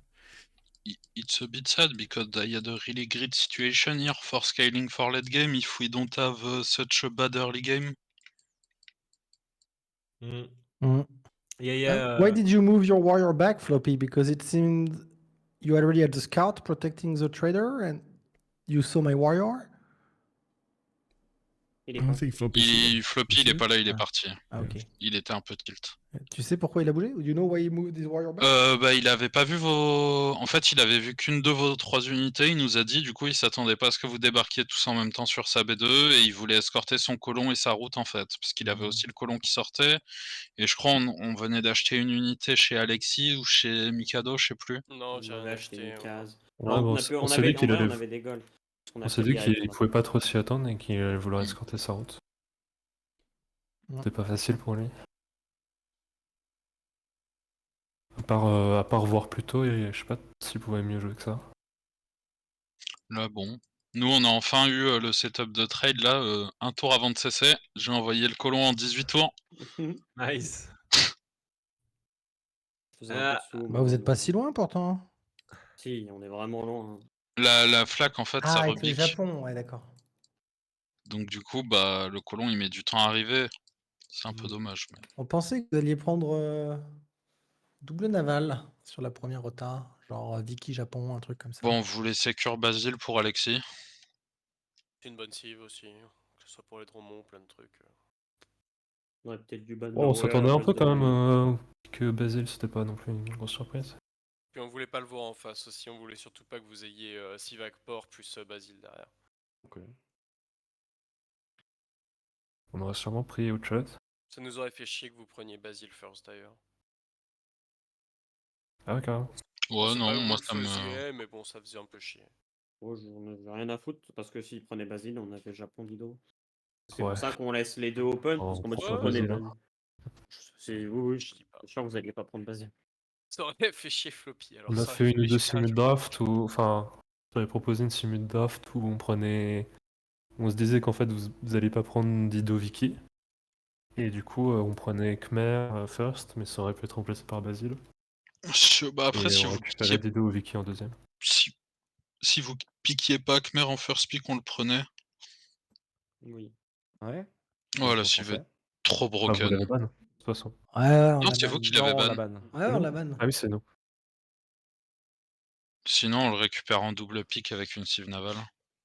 Ouais, bah on avait un peu peur de ça. Bah, on a ban un peu les trois menaces qu'on a senti le plus, je crois. Hein. C'était Écosse, Khmer et Hongrie. Écosse, on n'allait pas le pick sur cette map. On ne piquait pas. J'étais comment en yield en mid-game T'avais tout, mec. T'avais tout. C'est-à-dire bah là, on est tour 68. T'as 350 de gold, 350 de foi, 350 de prod, 300 de science. Ok. Et en T'es en mid-game, libre pensée t'étais égalité avec les top prod de la game. Ok. Avec ta foi en plus. T'étais en libre pensée là, Fifi, parce qu'on voit pas tes... On voit pas ton land, donc on peut pas checker. Parce que j'ai pas 300 de science avec Norvège, ça, ils vont penser. On sait jamais. Avec 2 CS bleus. Non, j'ai des points dans une seule. Ok. Bon, je voulais dire qu'il y avait des Auckland qui allaient être ajoutés aussi. Shingeki a carré la game. Shingeki, ça met bien. Ça a compensé et plus encore au niveau du spawn un peu faible. Bon, une fois que t'as Shingeki, il y a plus de spawn qui est faible avec la Norvège. Chaque route au début c'était 11 de fois. Donc j'en ai fait 2 rapidement, ça me fait l'équivalent de 2 lieux sains, de proxy lieux sains quoi. De bons lieux sains même.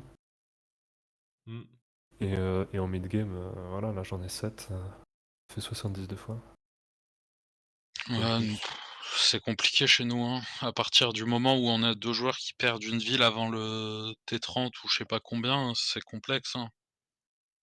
So I'm gonna stop it here, guys. We saw Ulyss getting the second win over here out of this best of 3 series. They did manage to win the series, the finals of the CivFR Squadrons, and we will need to see what they're gonna do in the CWCs. In the CWC wildcard, we do have tomorrow looking for D-Shark in their second game against in their third game actually. I think it's the third game going against La State Company. They're both 1-1, and we're gonna need to see who's gonna snatch that victory. I do want to thank you guys for everything, much appreciated, of course, for the gifts, for the subs, and I wish we will see each other tomorrow, 1830 GMT. You can actually have the schedule on my Discord, and I do try to upgrade it as much as possible.